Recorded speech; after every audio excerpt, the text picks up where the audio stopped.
Eagles fans, Birds of a Feather is live on A2DRadio.com. Live from the Real Talk Studios. First half brought to you by Gibson Mayer LLC, our certified public accountants.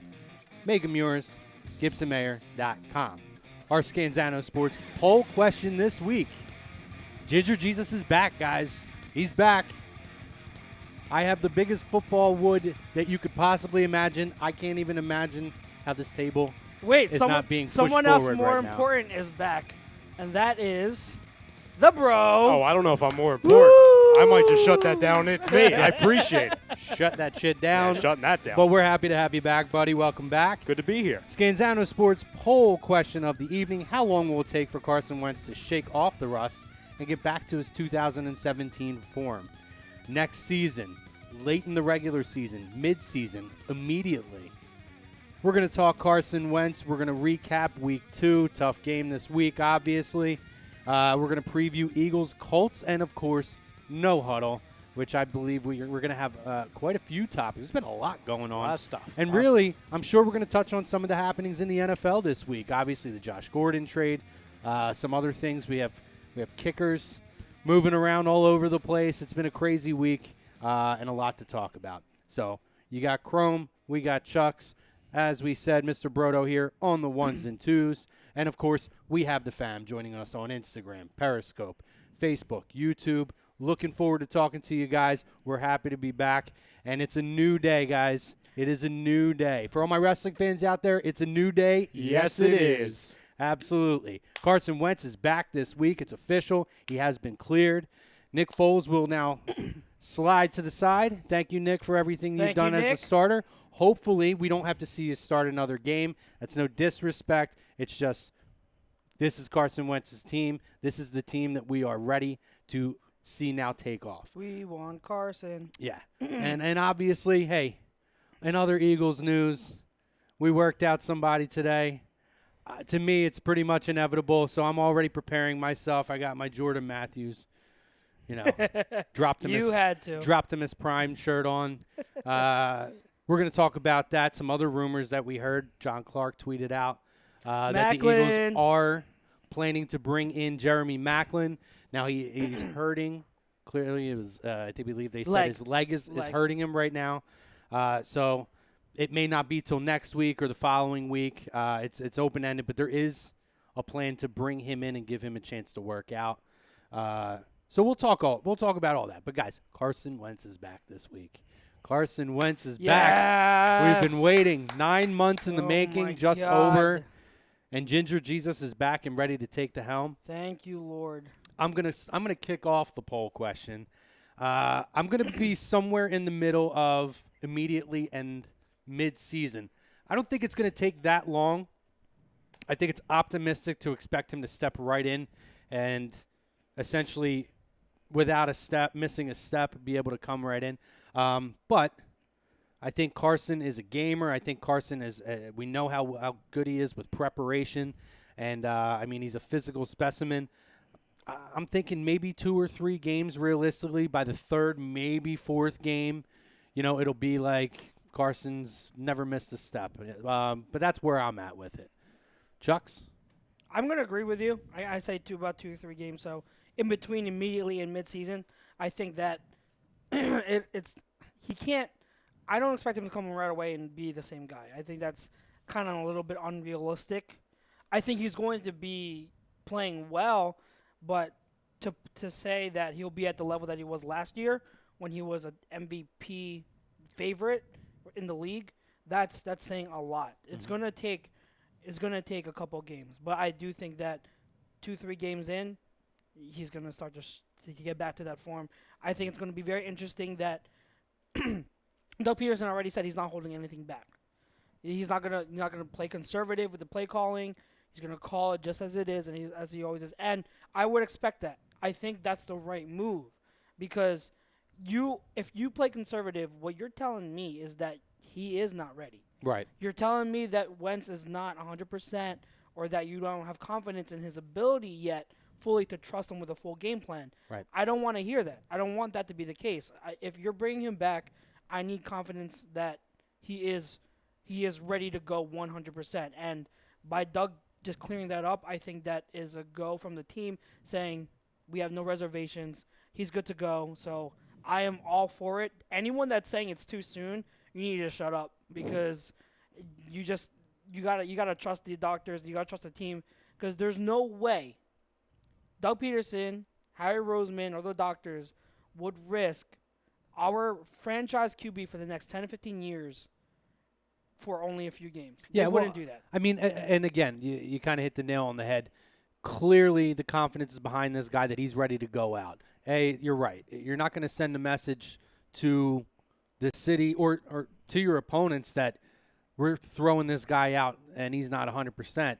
And you don't want to send the message that it's a panic move because we just lost to Tampa Bay either, that there's no confidence behind Nick Foles. Because I think didn't play bad. No, Nick Foles actually played better this week. There's still things to work on, and he can do that, working second-team reps now.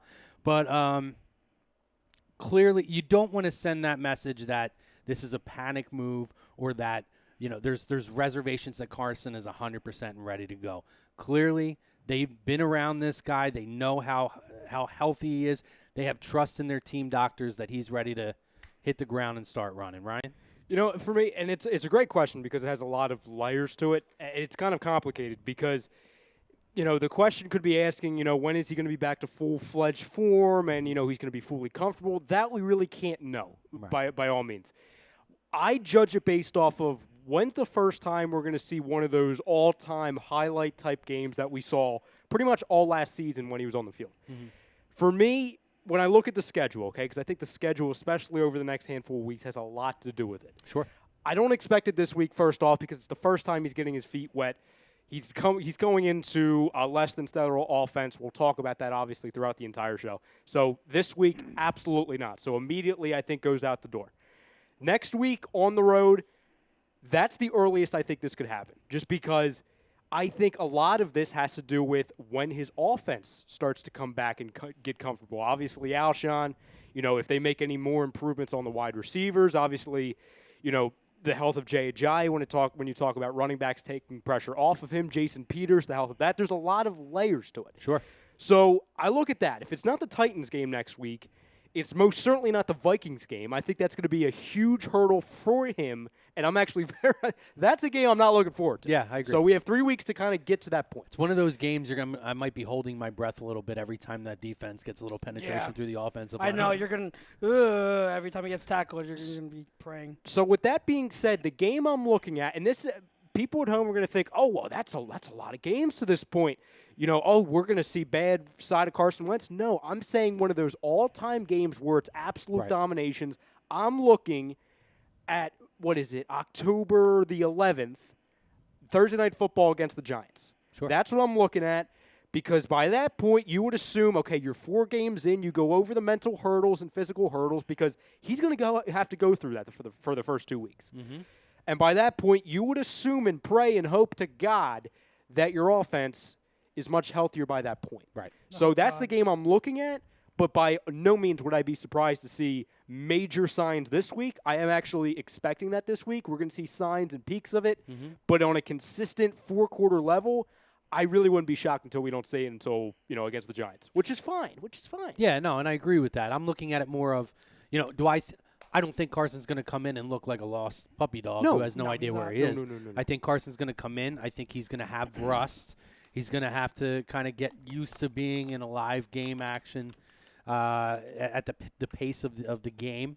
And I'm looking at a couple of weeks to get comfortable with that, like you said, from opening kickoff to the end of the game till the 3 zeros hit the clock. But I'm feeling very optimistic because there's a lot of quarterbacks. I feel like when you would go in and a guy coming off of a major injury, you're holding yourself with bated breath of, what's going to happen? How is this going to turn out? How long is it going to take? There's a lot of guys that come back from this injury. They say it takes a full year for them to really kind of get their legs under them. But I just believe Carson is such a physical specimen that he's going to be able to step in. He's going to shake that rust off in a couple of games. Now, you're talking all-time games. I'm right with you with and we're not saying he's definitely them, but when you're talking about in that form of it's like nothing happened to the guy, I'm with you then. I think that's a reasonable amount of time. And people probably at home are saying, "Oh, well, that's another month, guys." If you're talking about another month, then why even bring him back? There's a couple of different things. What Chrome and Charles and I are all saying is that we think it's going to take about 2 weeks to really get through the hurdles. Well, after those 2 weeks, we're going up against arguably one of the best teams and one of the best defenses in the conference. That's the Vikings, where it doesn't matter if you're, Tom Brady, if you're Aaron Rodgers, if you're Carson Wentz that is healthy.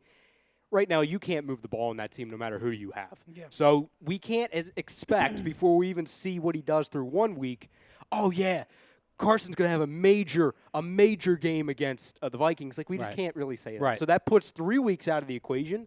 So week 4, that's fine. No, and I think, too, when you're talking about it, it's not even just the game speed. He's going to have to take hits. And natural instinct, you're going to have some hesitation. You're going to have that kind of thought process going through your head. What's it going to be like getting up and moving around? And I think it's going to take him at least a game or two to get used to taking those hits and getting right back into the game without having that in the back of your mind. Yeah. You know, when it just becomes back to being instinctual. I think it's going to take a couple games to not have that thought sitting there in the back of his mind. Sorry, did I cut you off? No, you're good. You're good. A good reference point to that for this year that we've already seen is Deshaun Watson. Sure. Deshaun Watson hasn't been the same in terms of his running ability, moving around. You can obviously see it. It's apparent. He's not moving around the pocket well. He's hesitant to run. But his arm is still there. He still throws a beautiful arm. He's still reading defenses from the pocket just as well as he did last year. Mm-hmm. It's just that knee and moving around. It's going to be different. It could be different with Wentz. Like, it's different with every person. It's about their comfortability level, about moving and how confident they can be. But we just have to wait and see how Carson's going to move forward. And I just want to put this out there because we know we are accepting that it's going to take a couple games. Yeah. For him to shake off the rust. I don't want to hear any Nick Foles truthers.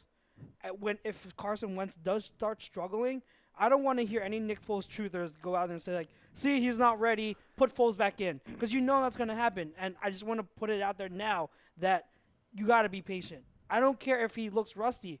You got to leave him there. If he's ready to play, you leave him out there, and you let him play it out. I think a rusty Carson Wentz will be at worst just as good as Nick Foles has been. Yeah.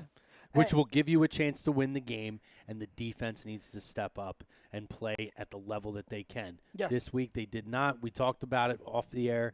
They're a different team on the road defensively, it seems. Yeah. Different energy.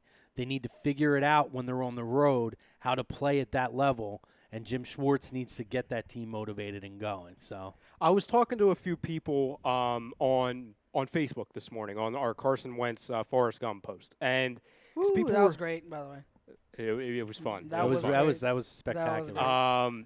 And people were saying, they're like, oh, well, how sure are you that he's going to come back, or this is the right move to come back so soon? He's going to be really rusty. And I was telling people, I said, regardless of if you bring him back now or you bring him back week 11, he's going to be rusty no matter what week it is. It doesn't matter if he's healthy or not. Exactly. When you don't play for a while, you're rusty. And like we talk about hurdles, both physical and mental. The first time he goes to make a break for it out of the pocket, first time he takes a hit, the first time he plants his foot to throw it, that's a hurdle. Yeah. And especially when you don't have anybody really around you. No disrespect to Aguilar and Ertz, but other than that, it's really not much of anything right now. Yeah. You I understand the concern, and we'll be talking about it all throughout the night, all throughout the week until we see him. But the sooner you get him out there, the sooner he gets back onto the field, the sooner the rust comes off. Exactly. Yeah. You get the mistakes out of the way, because the last thing you need is him still trying to peel off the rust late in this season when your schedule gets harder. Right. Not to sound idiotic, but it's true. This part of the season, on paper, is the easiest. It only gets harder from here. It does. Second half of our schedule is very tough. And it's easy to say this now, too, in hindsight, but I'm going to say it anyway because of the result that we had. But in terms of a guy missing as least amount of live football time, to a point where it would have been off season, and sure, he would have been doing some training and stuff, but you're not talking about even like OTAs and that kind of stuff. When he got hurt to now, he really hasn't missed a ton of actual football time because it was during a lot of that 9 months is during the off season. That's a really good point. So 8 when you're games. talking about how many games? 8 games. 8 games, and even in OTAs and training camp, he's still working with the team. He's just not taking contact. So when I'm looking at how much time did he really miss of playing time or football time, not that much compared to when Tom Brady was injured week 1 and out for the whole season. You miss an entire season in playoffs, and you have to wait till you come back next season. Well, and to your point, Chrome, and this is a great problem to have, but the only reason why it's even up to 8 games, it's because the Eagles went so far. Exactly. If you want to take the playoffs out of the equation, because that's never guaranteed by any means any year. It's another if you 3 just want to games. go off of regular season, That's 5 5. games. that's even more of a fair point. Yeah. Yeah, and in hindsight, I mean, you seen the way the NFL was this year. Not a lot of guys play in preseason at all now, for the most Yeah. part. So he may not have even played in preseason had he been healthy and on the roster. And it's not the same either. I mean, Right, it's different. It's a sneak peek. That's Coming all in it and is. playing, one series isn't a huge deal. No. So in hindsight of actual football games in time, he didn't miss a lot. Because when OTAs and training camp started, he was in there doing something, still working with the team, just not taking contact. You know what part of his game is not going to be rusty? His pre-snap adjustments. Sure. You know how many times, and I'm not trying to bash Foles, but Carson is on another level when it comes to pre-snap adjustments. A big reason for Carson's success was those pre-snap reads before the, pre-snaps read and adjustments that he made to expose the defense, read what they're in, and then attack it. That's not going to be rusty from Wentz.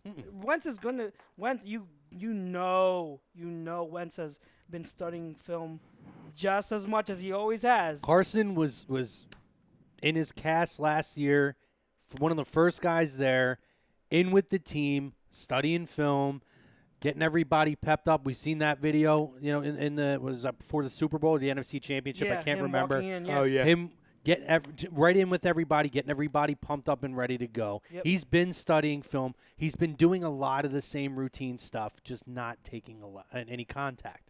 So I'm not extremely concerned. It's like you said, you don't make the playoffs, which a lot of teams don't when their quarterbacks get these kind of injuries.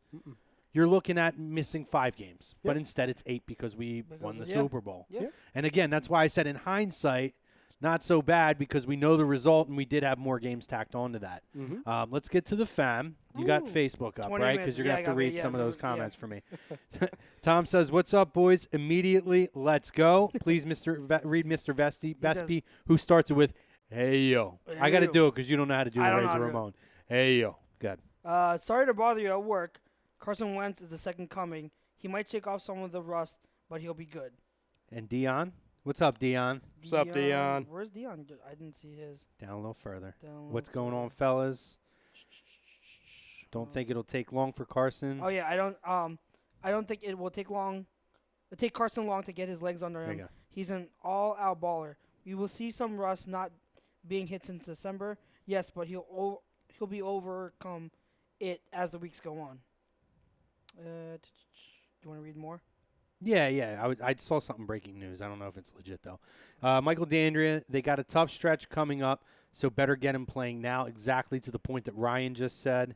Finn Islander with 3 emojis with heart eyes. We appreciate that. I don't know if that's for us or Carson. We'll take it for all of us. Yes. Real quick, Chrome, was the breaking news thing Eagles related? If so, I'll dig. No?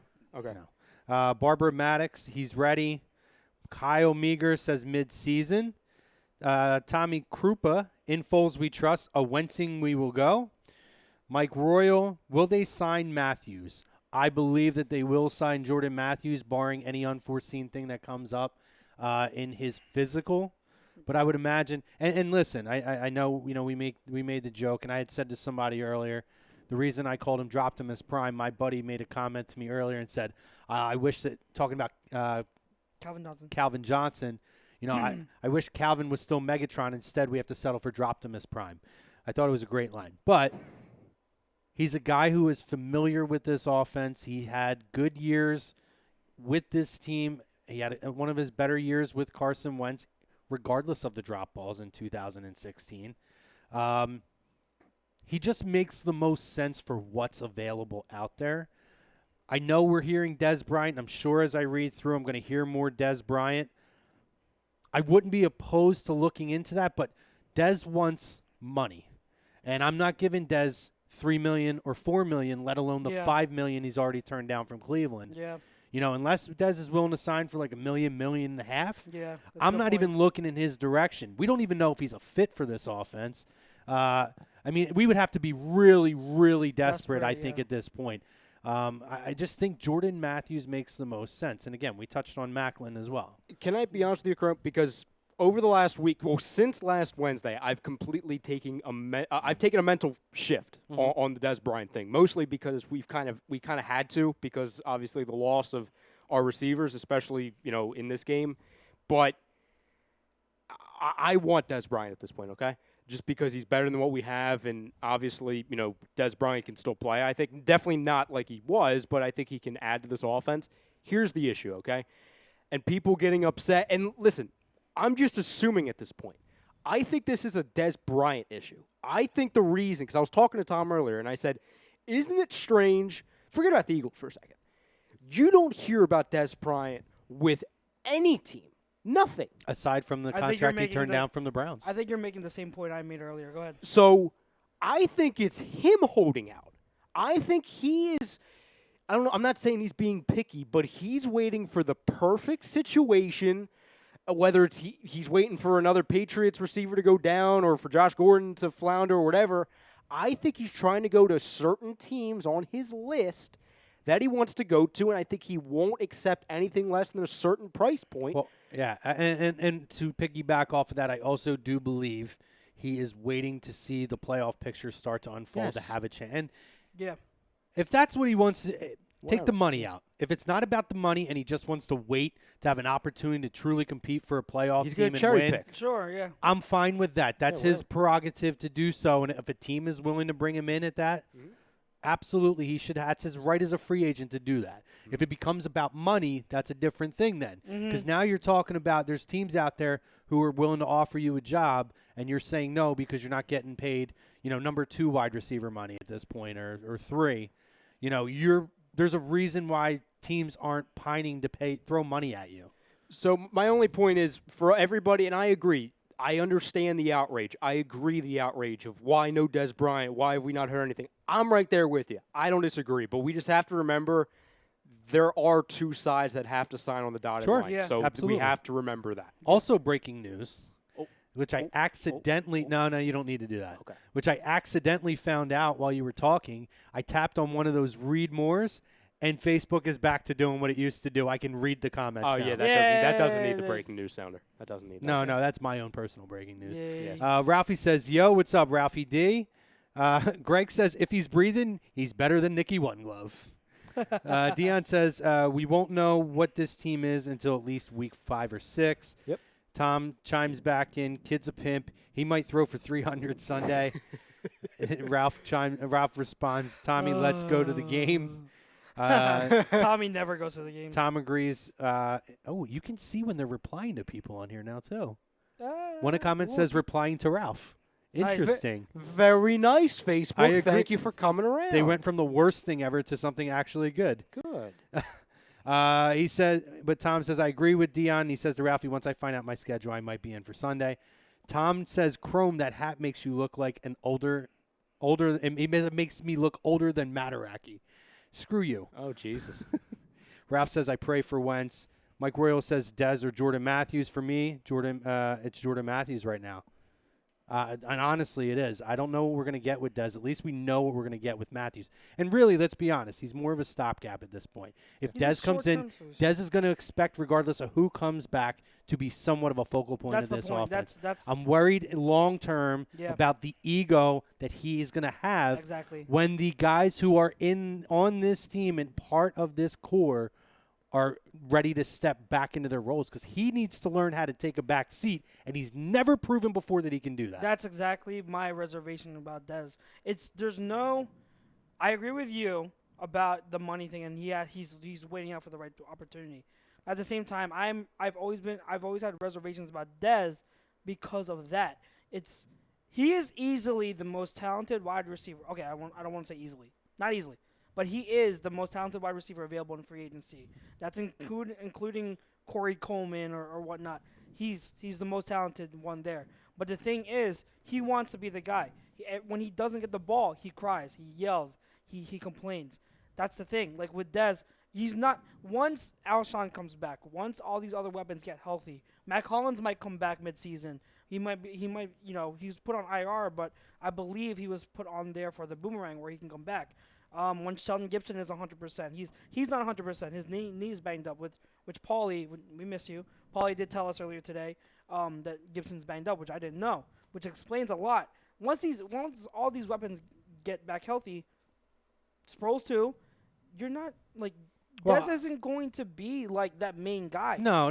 I mean, when you talk about Sheldon Gibson, I'm looking at Dez as more of a a weapon than he would be. But I was talking about just the whole wide receiver. No, sure. There are pieces that are going to come back. Like if like Dez, to this Sheldon Gibson point, like Gibson has a specific role. He's supposed to be a deep threat. Mike Wallace too. If he does come back, he's not put on IR. If he does come back, he's a deep threat. Which I think is very optimistic that Mike Wallace is going to come back. Dez is not a deep threat, so he's not going to bring that element to the game. So what's he going to do when he's not getting the targets? So that's my concern. And when it comes to the Jordan Matthews thing, I think there are a lot of people are making fun of him and bashing like. I definitely made fun of him. Let's be real. I'm making fun of him. You're making fun of him, but like people like hate it. Like they are like mad. And all I had to say is calm the frick down. All right, just calm down. Like my one friend on Twitter. Charles is like coming hot. No, because it's overboard. Like the hate is overboard. No, I don't think it's overboard. Listen, no, it's overboard when you say I understand why people don't want him here. But that being said, there's another end of it. Yeah, but if you're talking about I understand, like, it's not a great sign. And let's be honest. He didn't exactly walk out the door on the best of terms. He was a dickhead on his way out the door. But what I'm saying is you're talking about, we're scraping the bottom of the barrel, guys. We're not in the middle of the offseason where there are a bunch of wide receivers in free agency. We're talking about already the regular season hasn't begun. Like, what other options can you legit bring in? Like, my one friend on Twitter said it exactly how I feel. He says, does the signing excite me? No. Does it make sense? Sure. Do I hate it? Nope. Does it matter? Probably not. Do I care? Not a whole lot. That's exactly how I feel. Like, it's irrelevant in the long term because, again, once all these other pieces and wide receivers and weapons comes back, Matthews is going to be, what, the sixth option? Right. Like, you're not talking about someone who's going to be a focal point. Right. Yeah, he has his instances of drops and everything, but we're not going to be throwing him 10 passes a game. No. Listen. So I think it's, listen, you need help. We need help. We need to bring in someone who's familiar with the system and has a good rapport and a good relationship with our quarterback. So it's fine. You can do so much worse than Matthews.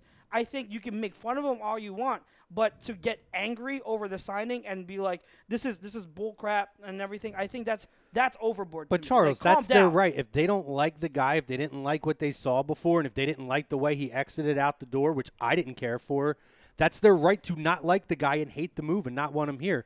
Sometimes, even though it makes the most sense, they might feel like he's going to be a guy who's going to be a pouty face again next time. But then you can't have it both ways. You can't say you cannot say we need help. Bring in people. When you bring in someone, start complaining when it actually there are legit reasons why it wouldn't make sense. Like, be realistic here. But there is other people out there. There's other slot receivers out there that like really? Kenny. Yeah, some people. Really?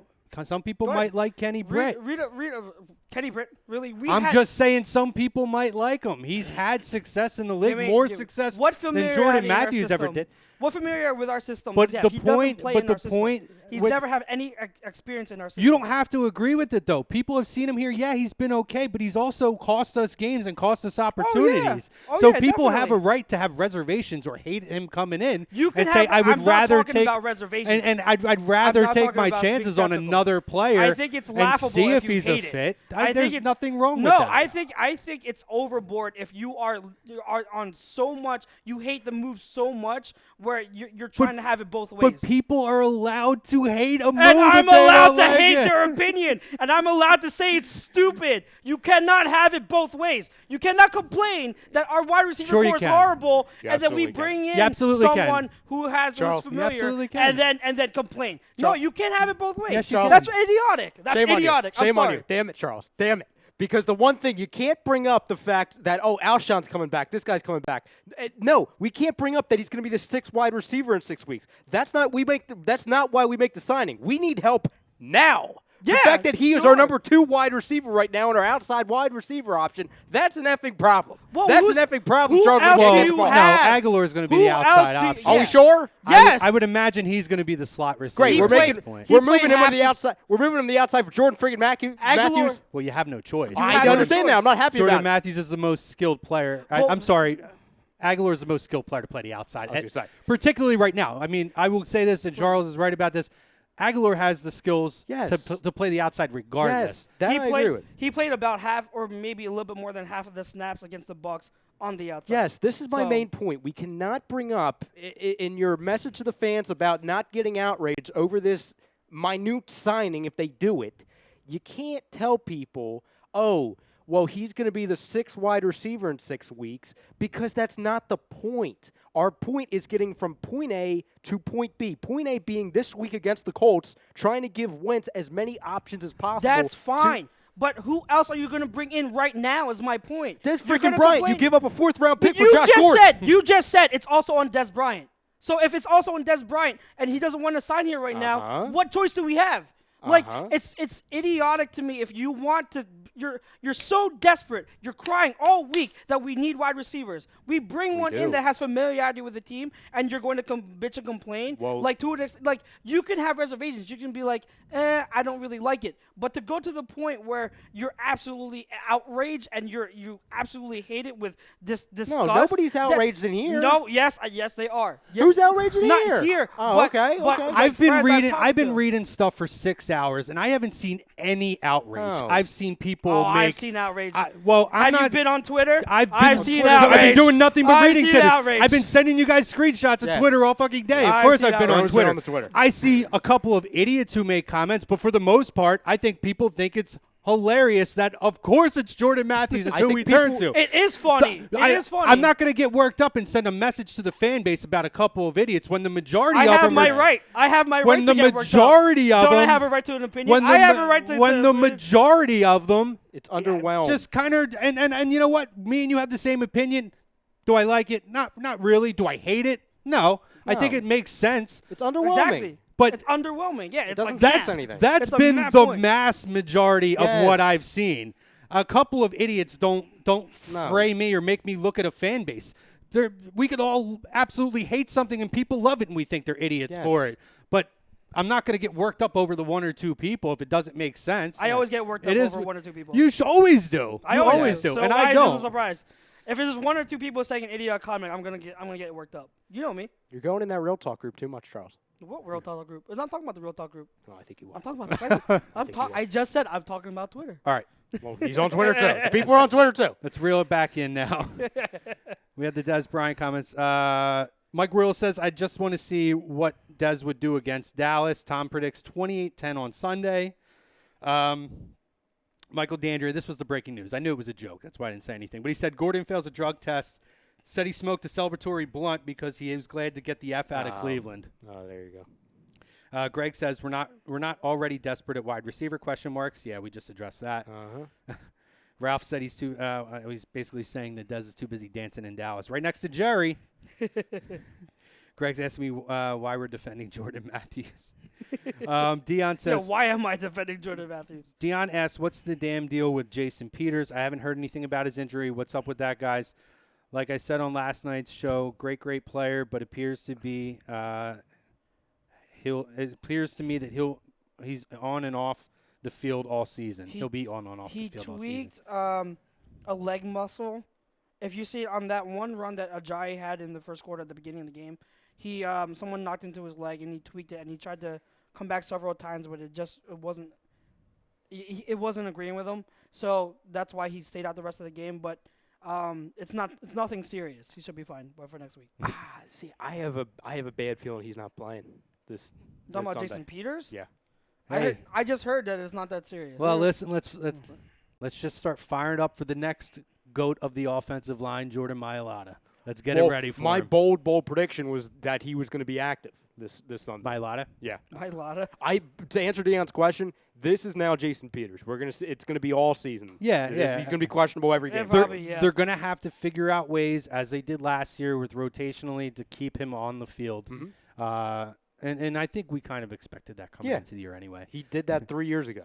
It's fine. Eric's funny. Eric says, "Christ, this is a Band-Aid. This is not not Forester. I don't know what that is, buddy. Sorry." But he said, it sounds like two chicks talking about the neighbor when we were yelling about it. Greg says, I'm outraged. Oh, and he also said no one likes Kenny Britt. Britt's mom don't even like Kenny Britt. Exactly. I wasn't serious about Kenny Britt. I was just bringing up a name that's He out is a there. name. Because I would have brought up Rashad Perriman, but he was signed today. Well, Coleman's out there again. That's true. Yeah, that didn't take very long, did it? Again. Corey Coleman. Dion says, oh, it's forever. He said this is not forever. Okay, I got you, buddy. Dion says that idiot EDP just went off on an unnecessary rant on the Eagles wide receivers. Shake my head.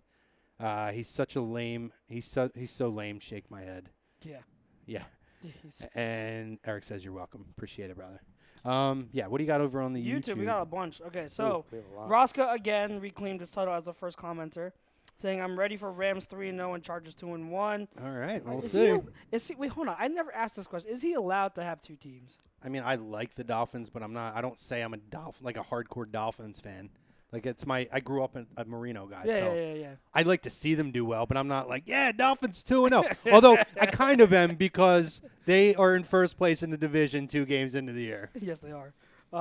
It's just funny. I think if they're not the same conference, if there's a reason behind it, maybe. He's but been you can't begging. They're just both jump from on. LA. They're both LA teams. He's been begging for those two teams to end up in the Super Bowl. That's what his. Oh, all right. storyline Well, then is. I'm down with that. Okay. That's cool. That works. He also says, Chrome, did you hear what Steiner said about Triple H and Steph? We'll talk about it about Thursday that? night. Josh Rodson says, I'm back to talk my disgust for Mills. Only ones who like Mills as the young guys who ain't been a fan long enough. He has heart, but no ball skills. When we talk about the Week 2 game, I'm going to go off on Mills in the secondary. ASMR says, what's up, boys? I'm going to lose What's it, up, guys. ASMR? I don't understand how they're not going to be aggressive for a receiver. I want nothing to do with Jordan Matthews. Rodson says, let Josh slip through our fingers. I'm just talking about Josh Gordon. I wanted Gordon so bad, I wanted Gordon. but I'm not like outraged they didn't give up a 4th-round pick to jump over the Patriots to get him. It's very minimal risk, but at the same time, I don't know. I mean, this is like a one strike and you're out guy at this point. Yeah. There's still a risk there. I don't think he's a guy who would Yeah. come in and mess with the chemistry of the team or anything like that. No, he's not a diva. He just can't stay on the can't field. stay off the weed. Duh. Sixers JT says, yeah, I know. We all hate Dez, but he's still the best wide receiver, hands down. I still don't see why, or any team for that matter, has signed him yet. I think you touched on the other reasons already. It's probably mutual money thing. and It's it's a communication him being thing. Yeah. Sixers JT also says, you can't tell me that Kamar Aiken is a better receiver than Dez. No, And I agree, can't he's tell. I not. can't tell you that, He's Sixer not. JT. I can't He tell you is that. not a better wide No. receiver than Dez. No. ASMR says, I think it's the money. That's why Dez is out there still. That situation. Yep. The situation. Could it also be? Could Dez have been more of a viable option to the Eagles if they had less than encouraging news about Alshon Jeffrey coming back quicker? Yeah. I Okay, I yeah. wouldn't rule out that could affect their view of Dez. Because, again, when Alshon comes back, especially, Dez takes a far lesser role as opposed to if he's out longer term, you're going to need to bring somebody in who maybe over the course of more games can take on that bigger role, where Jordan Matthews in a short spurt can fill just the need that you have to, like it was put earlier by Eric, a Band-Aid to get you from point A to point B. Yeah. Well, no, that's a great point. That's a very good point. Yeah. I'll be honest with you guys. So, first off, by all means, and it's a very small chance, but there's a chance that Alshon actually plays this week. I mean, he's listed as questionable. He might end up practicing. So he's not out, okay? So, hell, in 3 days, we might be saying, oh, my God, Alshon's playing. So, I think if I'm putting myself in Howie Roseman and Joe Douglas's head, and Jeffrey Lurie and Doug, they might be looking at this situation saying, okay, Alshon's either coming back this week or next week. Des Bryant wants X, Y, and Z. Are we really going to go out of our way and appease Des Bryant for the sake of 1 week? Because in all honesty, that might only be that. Right. And that might further justify a signing like Macklin or Matthews because then it warrants a Band-Aid-like move, especially if you can still have a Dallas Goedert, Zach Ertz, and Nelson Aguilar to throw to. Exactly. And to further that, Dallas Goedert. as we had talked about earlier with I know. Please. With John Clark talking about that there is plans to bring Macklin in, it is absolutely not out of the question that they could sign both of these guys. Bring back Jordan Matthews and Jeremy Macklin for the same price or less than it would cost to get one Des Bryant. And you fulfill more needs by bringing both of those guys on board. I might buy a Macklin shirt if that happens. Are they still on clearance? Charles, no.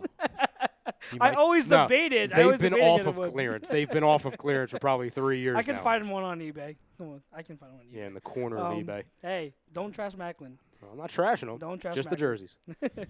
No, I didn't say jersey. I said a shirt. Oh, sure. Cheap, like $10. Apparel. You can get one for $10. Apparel.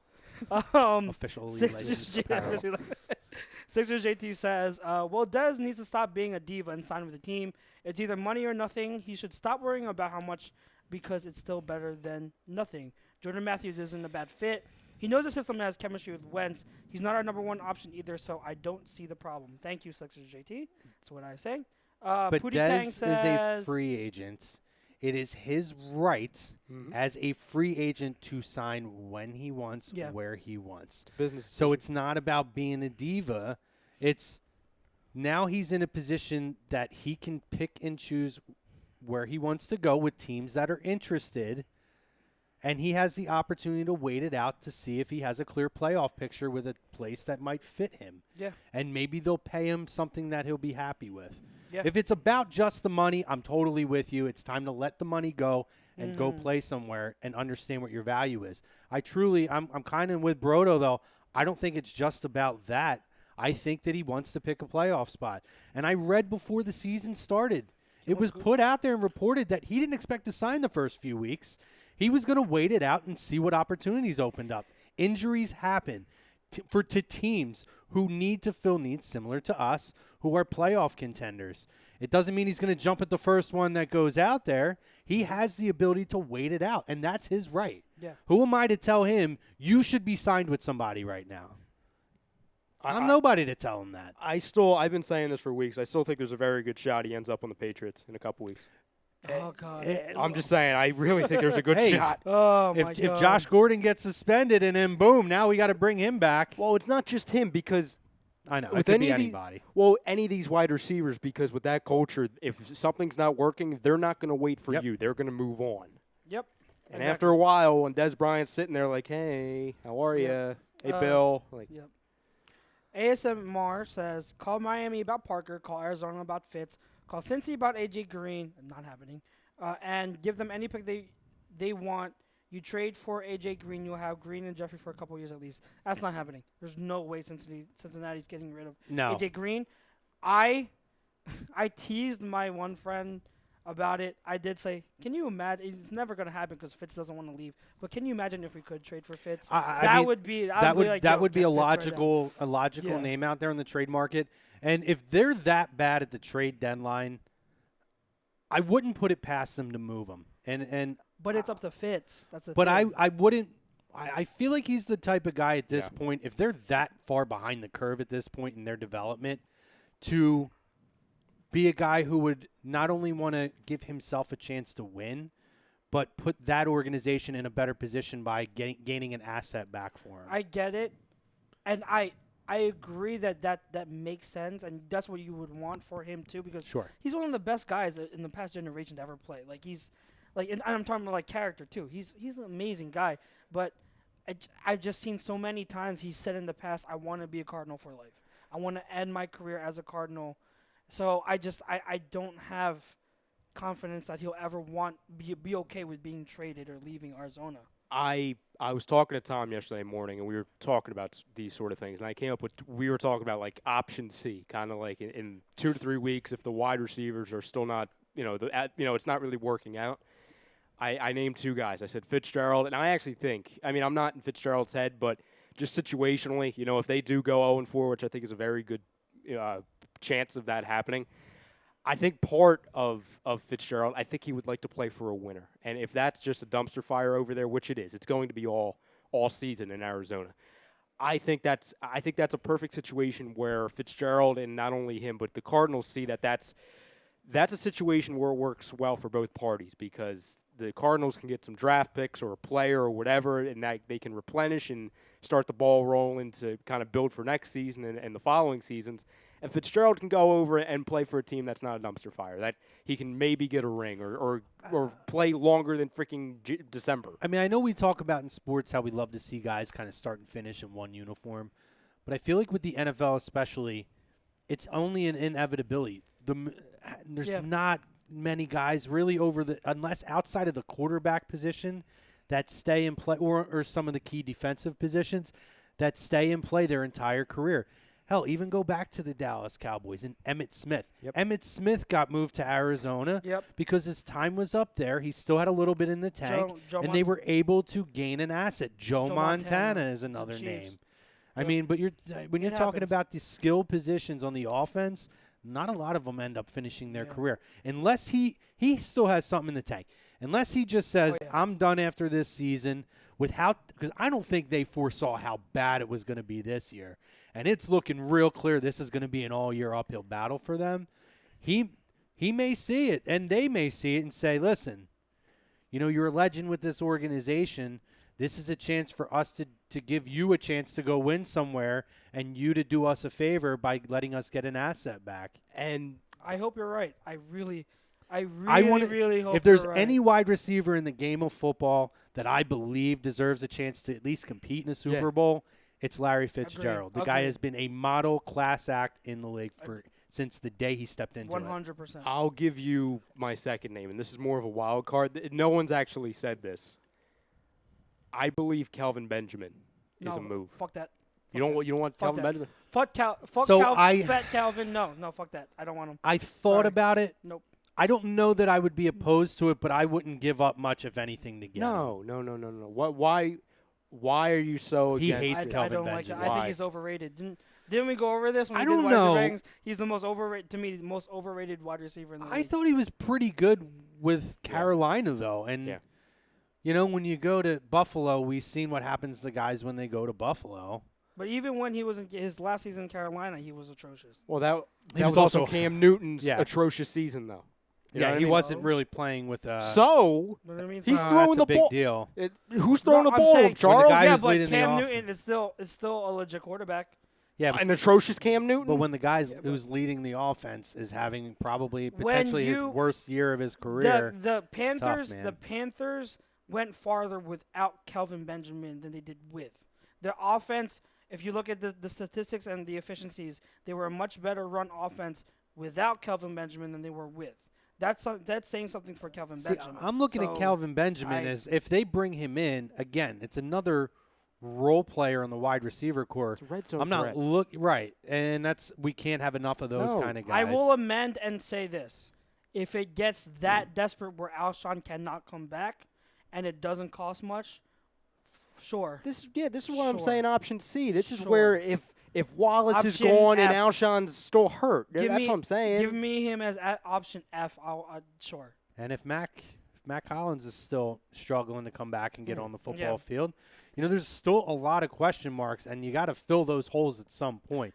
Marcus Wheaton's not going to be the answer to that. He's not.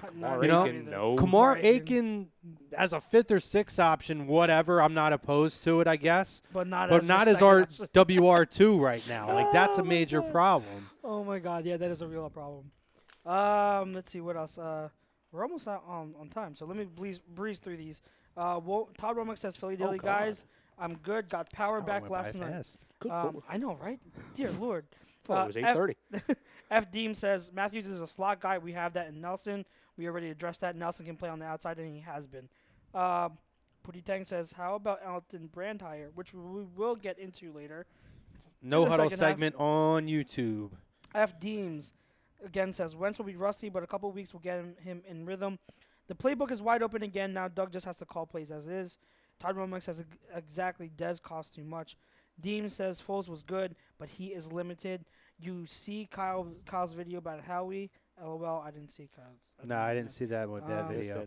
Todd Romick says, I can't wait to see Clement get more touches, which I will go on a rant on later on when we talk about the week 2 stuff. It's actually a good rant about Clement. F. Deem says, I said I somewhat agree with him from the standpoint of him not being the only one who is doing these moves. Joe Douglas is criminally underappreciated. Salary cap and contracts, that's Howie.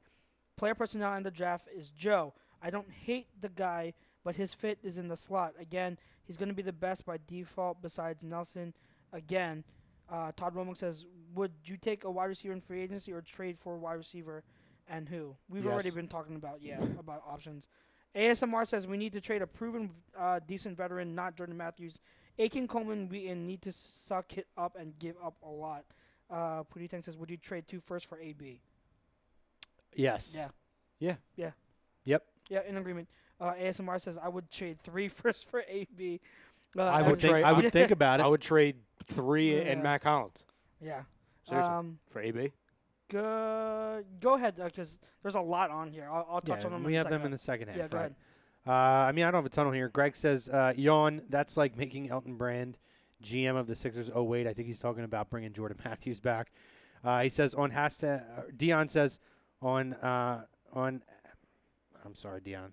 Has to ask if Dez, is keeping himself in football shape. That's a huge part of it as well. I'm sure Dez is, although he's out there dancing with what's his name? Jerry Jones. Well, I will say this. If Chad Ochocinco's staying in quote-unquote game shape, I would imagine Dez Bryant is. I'm sure. Greg says, what's superstar Paul Turner up to these days? Oh, Jesus God. And then he says, this is to Charles. He says, draw the line in the sand for Jordan Matthews, but absolutely refute Kelvin Benjamin. Come on, Chucks. He's instantly your 3rd best pass catcher, if no Alshon Jeffrey. I just said, as a last resort, sure. I think he put that in before you. All right. And he says, in regards to Matthews and Macklin. Wait.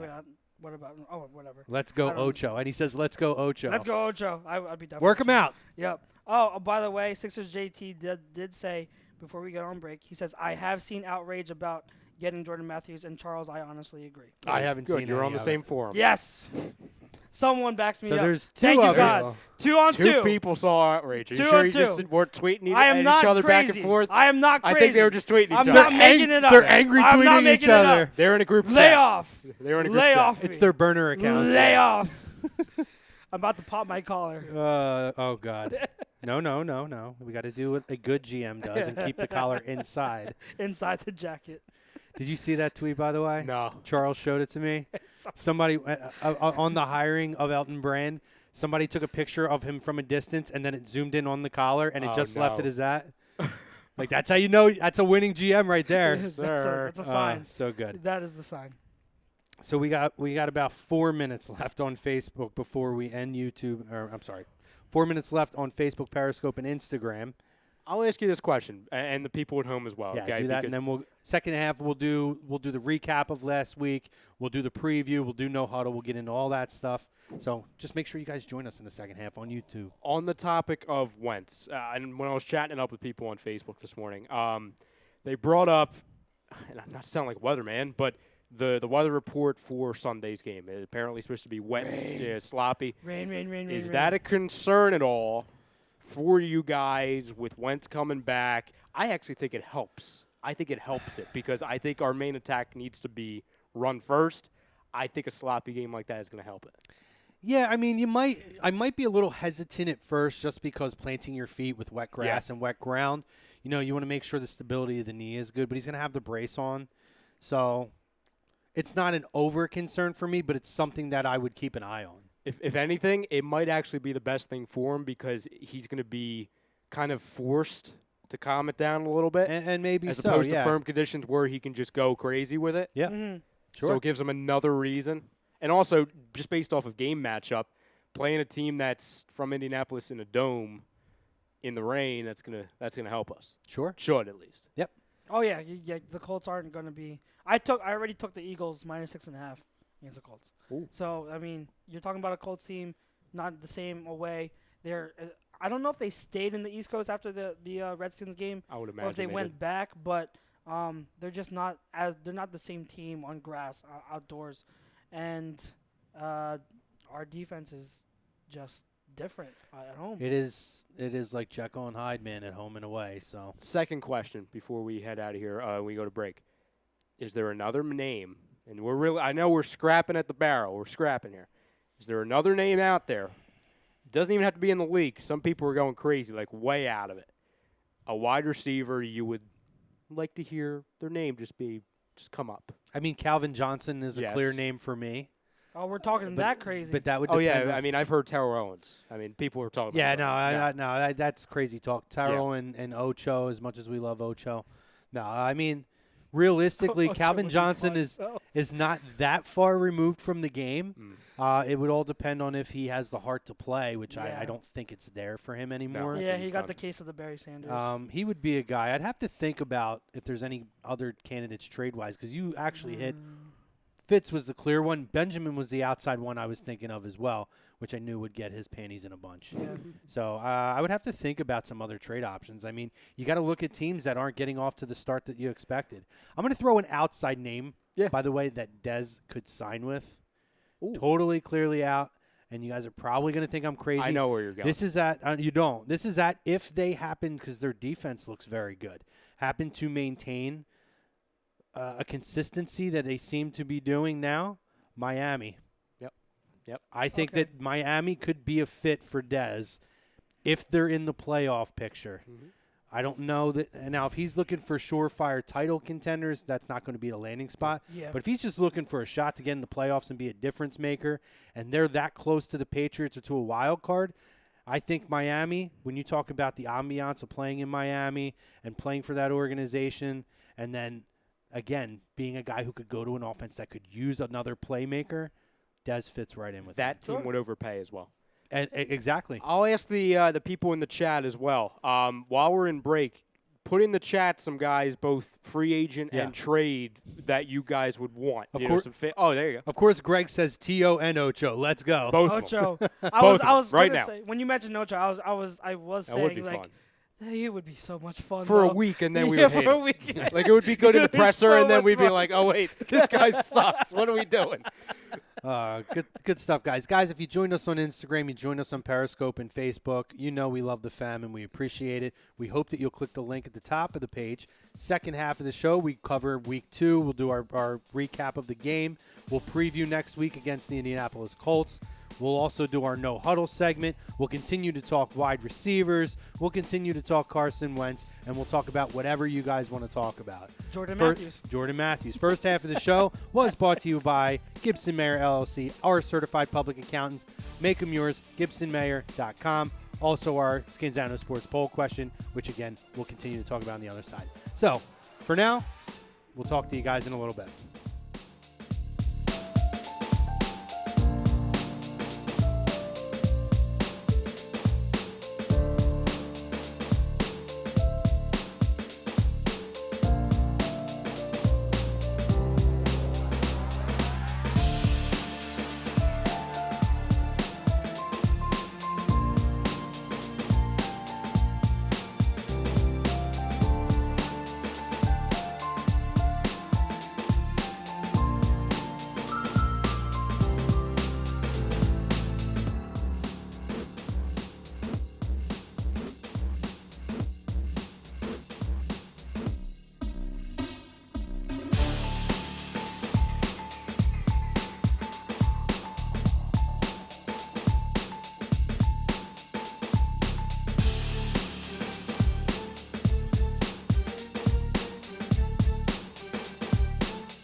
And welcome back to Birds of a Feather, live on a2dradio.com.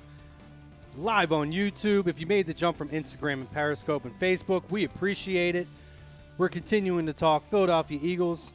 Second half of the show brought to you by StreamSmart, StreamSmart.com. Our Scanzano Sports poll question: how long will it take for Carson Wentz to shake off the rust and get back to his 2017 form next season, late in the regular season, mid-season, immediately?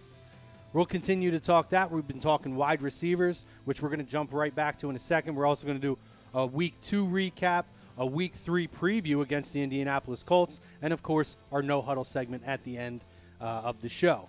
So, Ryan asked for our fam over on the YouTube side to drop some names in on some potential, maybe kind of off the wall or names we didn't think of as wide receiver candidates. We're going to read them down. People have been dropping a few names in there.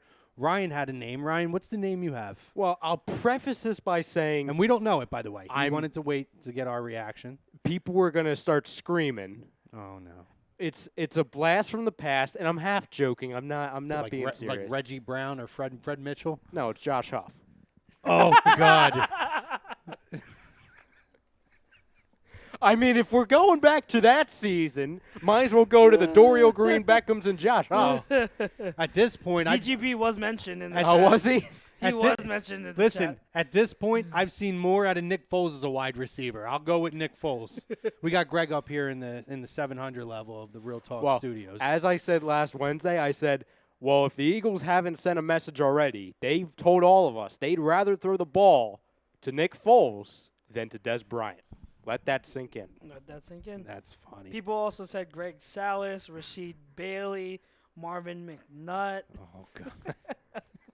These are priceless. Todd Bigston. Is there any Philadelphia Soul wide receivers out there that we Open can tryout.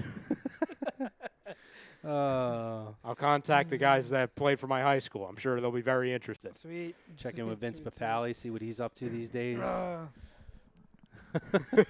We'll check with Mark Wahlberg. Why not? Maybe he's available. He's got some experience in an Eagles uniform. Yeah. What's the kid from Little Giants? Hot hands. That was going to be a post this morning. I forgot about it. Where the cast of The Replacements? They available? Oh, God. Didn't Airbud have a football movie? Yeah. Oh, all right. there you Yeah. go. Movie characters. That's next. Any movie characters you want the Eagles to sign? Anybody? We've reached that point. Who's the guy from Jerry Maguire? The one that Cuba Rod played? Tidwell. Rod Tidwell. And no, he's not Hootie. Let's start taking players from the replacements because it might actually be fitting right now. Yeah. Good names. Keep dropping names in there, guys. We're having fun with it. Let's have some fun with it. Again, to recap, Jordan Matthews came in, so I'm already preparing myself for the Jordan Matthews return. I figure somebody's got to welcome with open arms. Nobody else is. Somebody has to. I hesitantly do so, but I'm going to do it. And also, there has been word out there, according to John Clark, that Jeremy Maclin there is a plan to bring him in to work him out, whether it be later this week or next week or the following week. He is having some issues with one of his legs being hurt, but there is a plan to bring him in and see what he's got left. I wouldn't get my hopes up for the Maclin fans, though. Yeah. It's very possible that he could be totally done. I mean, you're already talking about concerns that you're bringing him in for a workout and they got to delay it because he's got something wrong with him. Alshon might have 5 touchdowns by the time that interview happens. Yeah. But let's listen, be real. Listen, leave no stones unturned. Why not? Go for it. Oh, yeah. Due If we have to, diligence. why not? Due diligence. Is Tony guys. Martin out there? We could see if he's still available, Oh, too. Lord. Really go back. Oh, God. Irving Fryer? I don't know. He might be sitting next Tom- to Michael Kendricks real soon. Mike Quick. He's in the booth. Bring him down. He probably. Any chance we can get Jason Witten out of retirement? We could convert him to wide receiver. Listen. There you go. Listen. I may not be opposed to that. Give that a shot. That See would if be he can the run ultimate slot. slap in the face to Mr. Prescott. Let's which I just would go out love. and sign Jason Witten and Des Bryant. Why the hell not? And Tony It's Romo. not like he didn't upgrade. Bring back all the old Yeah, we like Cowboys. passing the quarterback, Yeah. so bring him in as well. No, but This is the point we've reached. yeah. This is what it's come to. But no, I mean clearly, they are exploring their options. They'll continue to do so. I wouldn't count Corey Coleman as somebody who they actually do I think that's very look to realistic. audition and bring him in, especially if there is an issue with Macklin. Again, the thing with signing Dez is the money that has been rumored that Dez is looking for. You could bring in a Jordan Matthews and a Macklin or a Corey Coleman for the same price and fill 2 needs. You got to remember, you have 3 wide receiver openings right now. Yeah. At this immediate moment, and we're relying on Kamar Aiken as our number 2 wide receiver, who as a number 5 option is decent. Yes. So we got to figure it out. It's bad. Can I address something? So Todd Womack puts in here, did you guys hear about Bennett? And then I was gonna get. So I did. I don't have any time for that. Jesus. I mean, that's exactly what we need, right? I'm not overly concerned with it at this point. He's gonna have to get over it. And He's I gonna think have he to will. get over it. That's how it is. He's gonna have to get over it. Yeah, I mean, I don't think it's anything to the level that he said to the level of Jalen Mills and his crying, but it is what it is. Listen, guys, even on championship teams, not everybody's always happy, with their role or with their playing time. You win a little bit, you start winning games. You know exactly what heals egos, bruised egos, is winning games, unless you're Deshaun Jackson. Then we're having a whole different conversation. So, what's a shame is, hopefully Tampa Bay finally starts to shit the bed, which I still feel like is an inevitability, because maybe Deshaun's available then. No, see, I want them to have a great next 5 weeks and then crumble, because I want to justify that loss, because I think, listen, all Philadelphia, half the country, I would say all the country, we've all been sleeping on the Tampa Bay Buccaneers, because in all honesty, are we idiots for sleeping on them? No.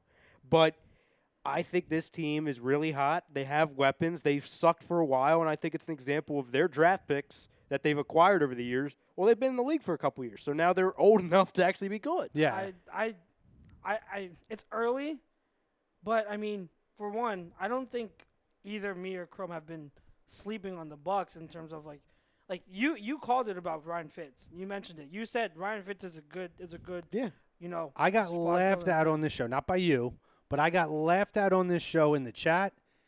And and we love Paulie. Paulie knows his shit. But for the most part, when I brought up Ryan Fitzpatrick and said that he is a better quarterback than people give him credit for, regardless of the fact that he's moved around, he's been an asset. And one of the things that somebody showed me, I don't remember the exact number of seasons, I feel like it's 6 or 7, is everywhere he's gone, quarterbacks have gotten hurt, and he's started 10 games on multiple occasions. And he's played well. So he's played well. Yeah. For the most part, he's a very experienced quarterback who, with weapons, can do a more than serviceable job.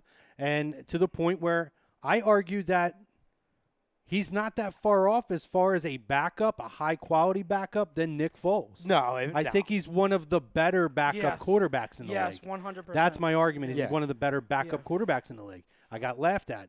I don't think it's an admiration that he's playing well with all the weapons that he has. And to that, I've been saying since for months, since maybe even last year, they've got weapons on that team. Yeah. And I will say for the millionth time, Chris Godwin is my pick for breakout player of the year. Chris Godwin is legit. He's looking very good. He's looking good so far.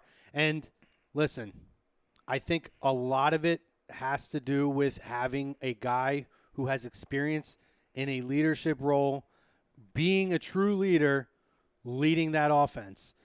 All the talent is there for Jameis Winston. Whatever reason, I've never seen this guy as a leader on the field. And, for all intents and purposes, off the field as well. So I'm looking at this point, this is Fitzpatrick's job now. Yeah. He's got to lose the job. Yeah, agree. Unlike when Carson Wentz comes back, that job is not guaranteed for Jameis Winston. This job has to be lost by Fitzpatrick before I consider putting Jameis Winston back in that role. Winston lost it. Lost the job. And all his antics that he's had and unable to take the team anywhere with that talent. Even Deshaun Jackson, yes, I said Deshaun. That's my nickname for him. Deshaun Jackson even said, you can't take the hot hand out. He has, and he's never had consistency or chemistry last year with Jameis, and that always bugged him.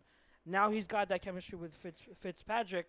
He wants Fitzpatrick in there. The team has him. Like, they love him. Fitzpatrick has already showed to take over that locker room and take over that leadership role.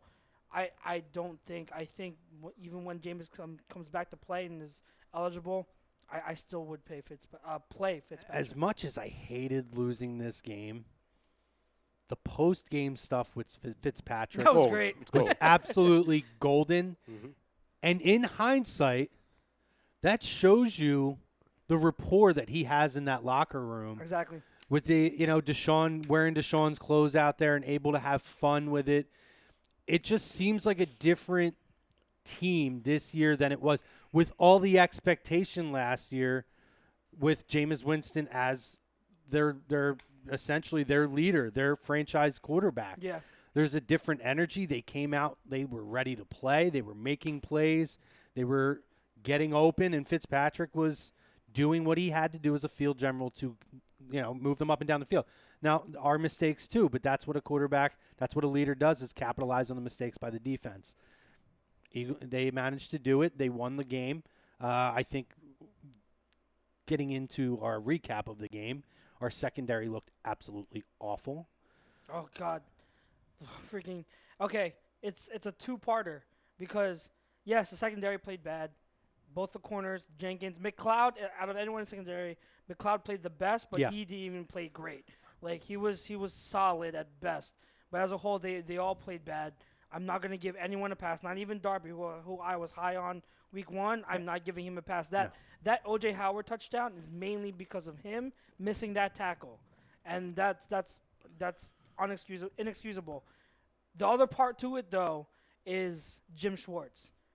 You cannot expect to play off coverage, cover 3, and cover 1 for majority of the game and expect the Bucs not to do that. Guys, I've never seen anything like it, even going back to the Giants games last year, where majority of the passes, and I'm talking about maybe like 75% of the passes that Fitzpatrick and the Bucs threw, were on the same kind of routes to Chris Godwin on the outside or Mike Evans on the other side, where they would do 10 yards in, 10-yard out, 10-yard curl, 10-yard comeback. All game, it was there. Just kept throwing it.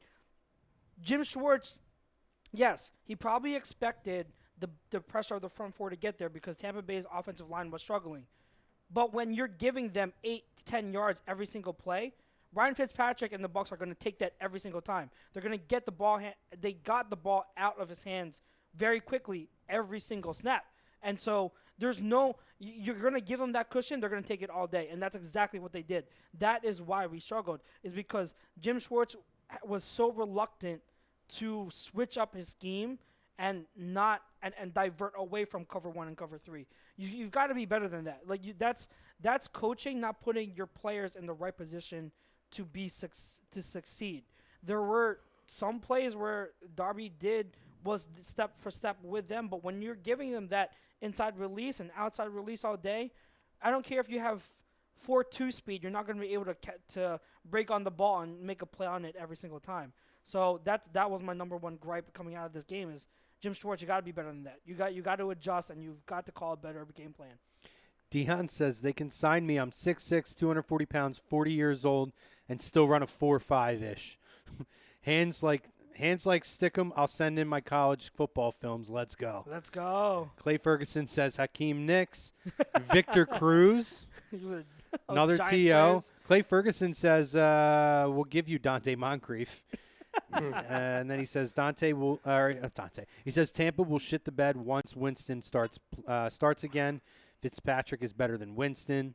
Winston's a knucklehead and a moron. Agreed. Only thing is I don't think Winston's going to start when he comes back. Is this Fitzpatrick's job to lose now? Yeah. And Clay asks, hey, Chucks, how about the boat, Blake Bortles? Oh, the GOAT. How about the GOAT, Blake Bortles? Yes, Clay, I've been waiting on this. Hold on. Clay, stay tuned because I do want to get into it after we do this. He looked good this week. Yeah, I will. Clay, I was hoping you'd stay in. If you're still in here, stay on because you're going to want to hear what I have to say. And you'll like it. You'll like it. He looked good this week. He looked like he's progressing, and I know we're going to get into it. But there was a lot to be encouraged about from Blake Bortles this week. But I'll save it for a little bit. But again, we don't know what Blake Bortles we're going to get next week. So we'll see. Yeah. So Sixers JT, you brought this up earlier, Chucks, but he said, "Don't kill me, Dorial Green Beckham." And then Deion Brown replied to him saying, "No way, brother. Green Beckham works with me now in a warehouse. We're good on that note." What? I just read the prompt. Are you kidding me? I just read the prompt. F Team says Ifeanyi Moma still around. Oh shoot. Keep bringing names. That's If Give me like the craziest names of guys that aren't in the league anymore. I love it. just to quickly Should we add call that- Jerry Rice at this point and just see if he's listen, got I anything won't- left? I'll go to say? the airport. I'll pick him up at the airport. Let's do it. Just to quickly add Oh, he to this, did mean boat. Best of all time. Best of all Yeah. time. Okay. Okay. To add to this Fitzpatrick thing, call me crazy. If this winning continues, I look to trade Jameis Winston Oh, for sure. because his yeah. contract year is coming up in Oh, a year, yeah. 2 years. 100. Try and get some value for him because, Christ, I mean, you could see a team that maybe a quarterback goes down or whatever, or tries to think like, oh, maybe he can add something. I mean, it's Jameis Winston, but if you can get some value for that guy, please do, because I know it's Ryan Fitzpatrick, but I mean, he's looking like Ryan Fitzmagic right now. I know we haven't heard that in a long time. Your boy Scotty says, "What's up, A2D fam? Why haven't we signed Des Bryant yet?" We kind of touched on it earlier, so I'll just touch back on it again because we did it in the first half. I think the thing with Des, ASMR says money, but I think also we were just talking about it where I threw Miami out as a potential team if they continue to play at the level they are, as a threat. But I think for him it's money, but it's also he has the opportunity to wait it out for injuries to take place, not just on one team, wait out his options, and then sign with a potential playoff or Super Bowl contender. And that's his right to do that. I don't know that he would even sign with the Eagles right now if they sent him an offer. Yeah. And I had mentioned, I read right before the year started, that he had expected to wait possibly the first 4 to 6 weeks before he signs with the team. So it's going to be a little bit of a process with Dez. And if it's about money and getting $5 million, you're not going to get that with the Eagles. Yeah, like we said, Scotty, or to anybody who's just tuning in, it's an example of we're not hearing anything about Des Bryant, not only with the Eagles, but any team. And that's very strange, okay? I mean, especially because there's a lot of teams going out and signing, from the bottom of the barrel with the wide receivers, and you hear nothing about Dez. I think it's an example, like we said. I think he's cherry picking. I think he's looking for the best situation. He might be asking too much, and I think a lot of these teams, especially the Eagles, are thinking, okay, especially with the situation with Alshon, he could play this week, definitely looking like next week at least. Do we really want to go out and appease Des Bryant and go out of our way just for the sake of a few weeks? Yeah. Yeah. I mean, if we're talking realistically, I'm looking at Alshon. I know they said that it's an outside chance he plays this week. I don't think he plays this week. I think they definitely hold him out for next week. I agree. Give him some time to practice, get his legs back under him, and then have a full week of first-team reps next week preparing for Tennessee. So that would be realistically what I would look at for Alshon Jeffrey. Yeah. Clay Ferguson says, in the first 2 weeks, you got both the floor and the ceiling of Blake. ASMR says, as an Eagles fan, I believe Jacksonville is the best team in the league. Okay. Them and the very Rams. Oh, I agree. Them and the Rams. Them and the Rams probably are the top two candidates as far as AFC and NFC. Give me Jacksonville all day. Don't sleep on the Eagles yet. Let's see when we get our weapons back. They may be in that conversation as well. They're definitely not in it right now. Can I add this one thing, and I'll bring it up tomorrow as well. People panicking about 1-1, this whole thing. Let me do a little refresher course to last season. By the way, we won a Super Bowl last season, so it ended up. Did we really? And I think so. I'm pretty sure. Think so? I gotta look that up. So it ended up working out for us pretty well. I think. I think Super Bowl is pretty good. So you go back to that Redskins game week 1, okay? You should have lost that game. If you go back and look at it, we had no business winning that game. We came out of there very lucky to get a W. Week 2, obviously, it was actually a very similar game based off of play styles, compared to against the Buccaneers. We came out flat, especially the offensive defense. The only thing that's different about it this year is the injuries. So you start 1-1, and then I'll go to game 3. Yeah, it was the Jake Elliott game. That's what people remember. We had no business winning that game. So in all honesty, we could have easily, and I know it's coulda, woulda, shoulda, all that stuff. We could have easily started 0-3. Okay? So let's just remember that the Eagles last year started out pretty flat, and then we really didn't start getting everything together until about week 5, week 6. Mm-hmm. That was healthy compared to now. No, and I think another fair point to make, Clay says 1-1 with backup is nothing to panic about. Agreed, Clay. Agreed. To add on to that, a lot of us, not all of us, but a lot of us looked at it as we would probably be 1-1 at the end of the first 2 games. Yes. Only we looked at it the other way, Other way possibly around. to lose to Agreed. Atlanta Yep. and then win against Tampa Bay. But what was proven is maybe Atlanta's not as good as we thought they would be, and Tampa Bay is clearly much better than we thought they would be. Yep. I don't know that they're going to be at the level that we saw this week in the first 2 weeks. But that being said, Tampa Bay is clearly a much better team than we thought they were going to be. So, I mean, I have no reason to panic because I had them losing against Atlanta and winning against Tampa Bay. Well, guess what? It worked the other way around. To me, it's business as usual. This is where I figured they could be at this point. Can I be honest with you, too? I think a lot of it has to do with our defense at home is really, really good, just like last year. And I think people kind of, not forgot, but on the road, our defense isn't the same. And then you put on the September rust. I think that's a part of it. And the Buccaneers are really hot right now. That's why I think the stats and the yardage was so skewed, to be honest. Yeah, no, it's fine. And you guys already touched on that. The injuries didn't help. When you lose your bell cow back the first series of the game, your starting left tackle the first series of the game, that's already behind the eight ball. And you're already down 7-0 to start after the first play of the game. Hey guys. It started off. It was a bad start for that game, and like it really did remind me. The loss against the Bucs did remind me of last year's loss against the Chiefs. Yeah. It felt that way. It felt like a game where it was very sloppy. We had missed opportunities, made some plays, but in the end, like we just got outplayed, and it was like it left where last year we were questioning the running back depth and what the running back group would be. This year we're questioning the wide receiver group and what we have left with it. So I think it's a very familiar place to be in, but knowing how that turned out and knowing what we have on the horizon now that we have Wentz back, we'll be getting Alshon back, there's no need to panic. I'm going to go beyond that. Let's take last year out of the equation.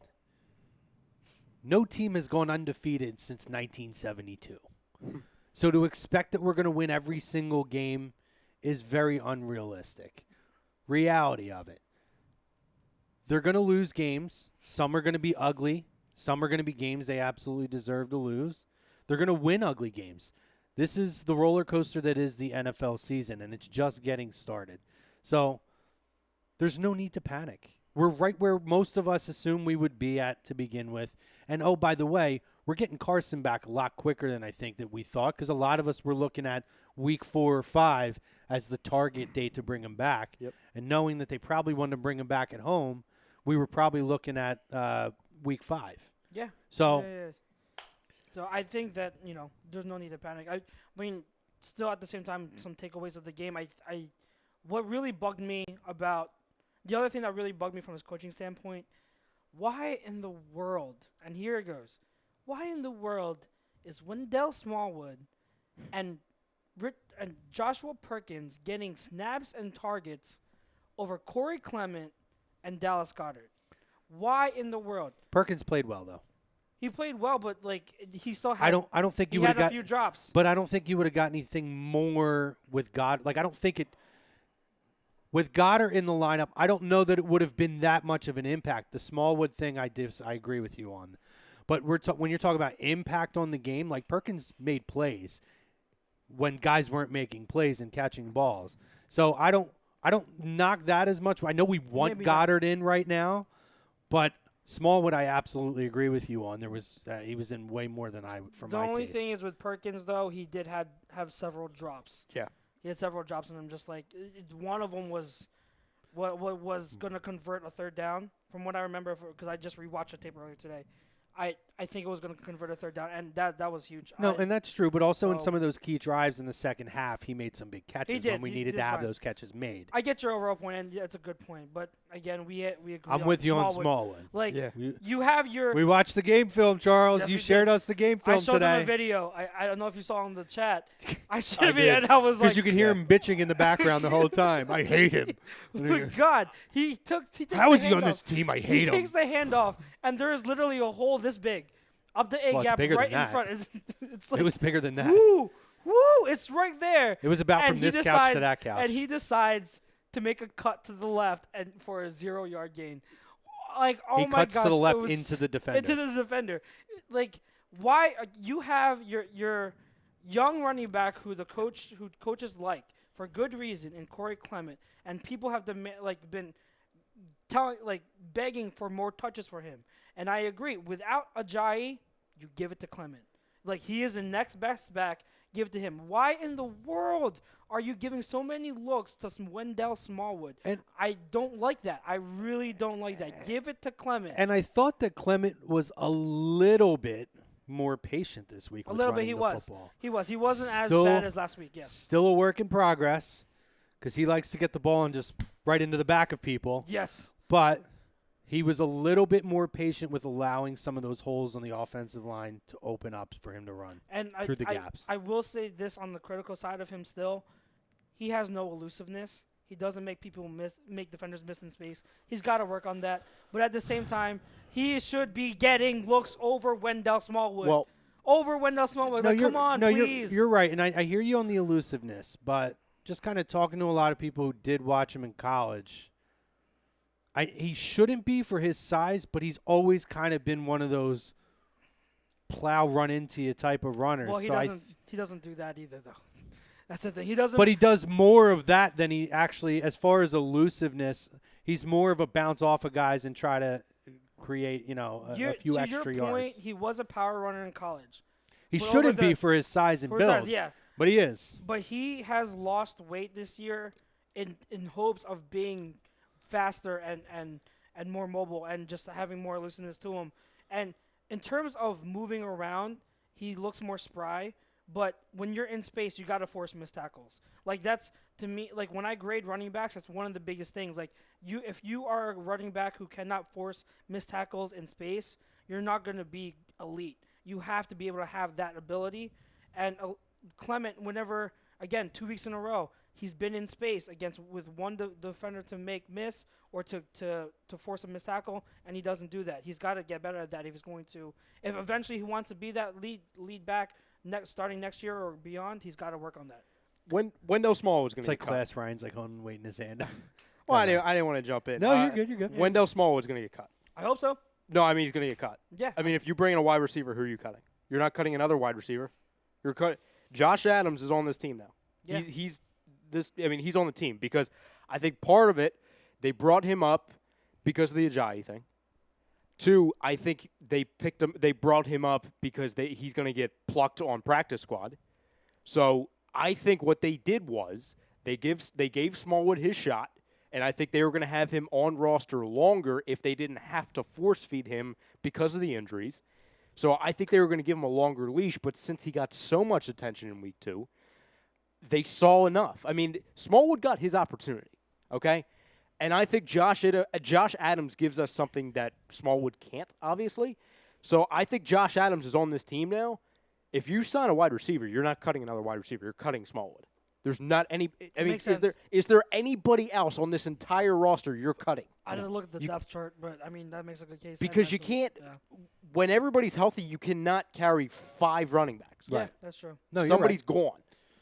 ASMR says Jacksonville, Rams, Eagles, top 3 in the NFL.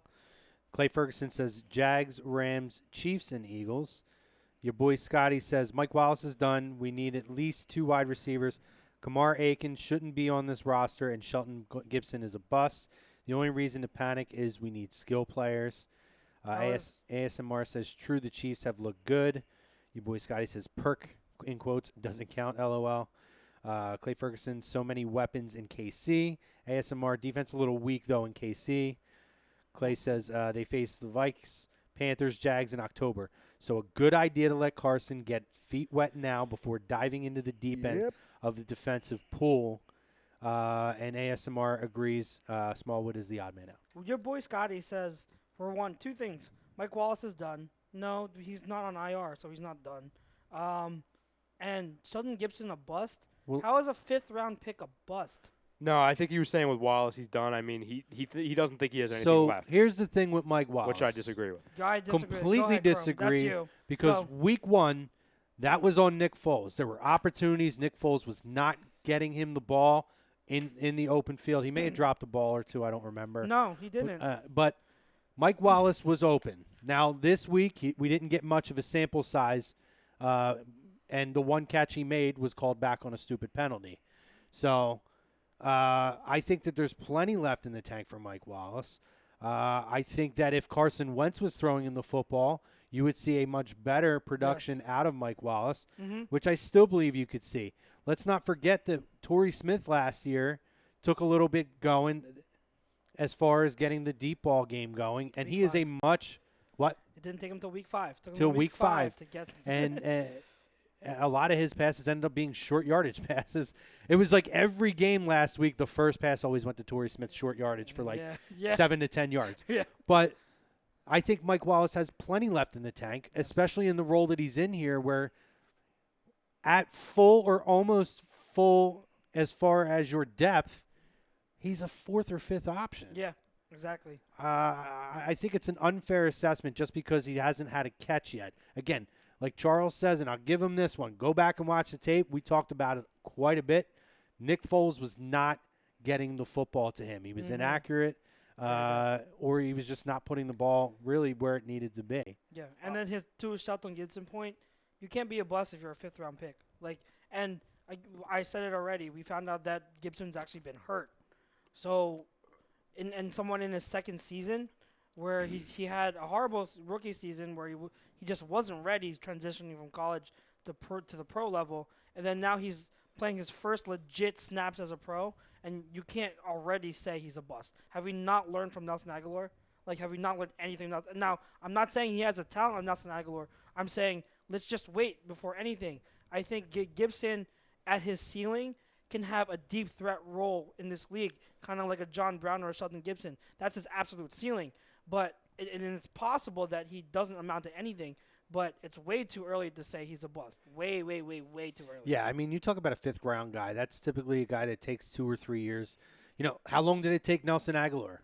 Yeah. Jesus 3 Christ, years. it took him 2 or 3 years. He That's dropped first-round pick. everything, Yeah. and that was a first-round pick. Exactly. And now look at them. These guys are you're talking 5th round, 6th round. Those guys are projects, and giving them opportunities is the only way that they're going to be able to continue to progress. I'm not going to come on here and say anybody's done or anybody's a bust until I see what Wentz does with them. Sure, Because, and that's absolutely a Great fair point. point. Because Great Wentz point. makes everyone else better. He's Great point. it's a different team with Carson Wentz behind center. They're different players. They're different players. absolutely different players. And that's no disrespect to Foles, but Foles is an extremely limited quarterback compared to Wentz. That's not a hot take. That is not a hot take. That is a 100% factual take. Yes. ASMR, I'm sorry, Todd Womack says Smallwood should have been gone last year. Yeah. And Ryan Brodo chimes in and agreed. says agreed, Todd. Hello. Yeah. Hello, everyone. Yeah, so obviously Eagles-Colts this week. What are we looking at this week? What Andrew Luck are we going to get this week? Oh, my bad. Man down. Charles is like I'm- ripping I'm- my I'm- headset off. yeah. He's angry All over today. his- He is angry. He's been very angry all day. But what are the keys to the game this week, Charles? Well, one, something that I did notice that we are playing against the Bucks, and we're going to probably face a lot of against the Colts. They played a lot of 2 tight end sets, Mm-hmm. and the Colts play a lot of 12 and 21 personnel sets also, where it's either 2 running backs and a tight end or 1 running back and 2 tight ends. So we are going to be in base set a lot again this week. So if you're one of those that was wondering what did Sidney Jones do last week, well, he played well. It's just like he didn't have as many snaps because the Bucks personnel dictated that we would be in base with 3 linebackers, expect more this week. I think that you are going to need a lot better game, a lot better day from our linebackers, especially Jordan Hicks, who he was the reason that one Godwin touchdown was given up. It was because of him. He lost coverage on I forget what zone he was playing, but he absolutely blew that coverage. He's going to have to be a lot better this week, and so are our safeties. Jenkins has to be a lot better. McLeod has to step his game up again, because they're going to be matched up against Jack Doyle, Eric Ebron, and Naheem Hines and Marlon Mack. All those running backs, they're going to be on the field. You're talking about Frank Reich. Offensively, they do a lot of things that we do. In the running game, they mix up both gap and zone schemes. Then they like to do a lot of motion and misdirection. The defense is going to have to be very disciplined. Now, we talked about the weather. That's going to play a factor. That could be a trump card in our favor, as we talked about. That could minimize a lot of those things. But at the same time, the pressure is going to be on mainly on our safeties and linebackers to cover those tight ends and running backs. It's also going to be focused on T.Y. Hilton. Whatever side he lines up on, whether it be against Darby or Mills, who had bad games, especially Mills. Mills, man, like, he's another one critical. Like, I don't care. Like, you talked about, you alluded to it earlier, his message about, like, the fans and how, he doesn't want all these, like, he's heard the chirping and he doesn't want to hear from all of these fake fans later on. Like, Mills, just shut up and play. Yeah. Because you coming off of a loss like that where you perform like that, you don't have any right to say. No one is, from what I've heard, no one is giving up on you guys. But we have a right to be critical and say that you've been playing bad.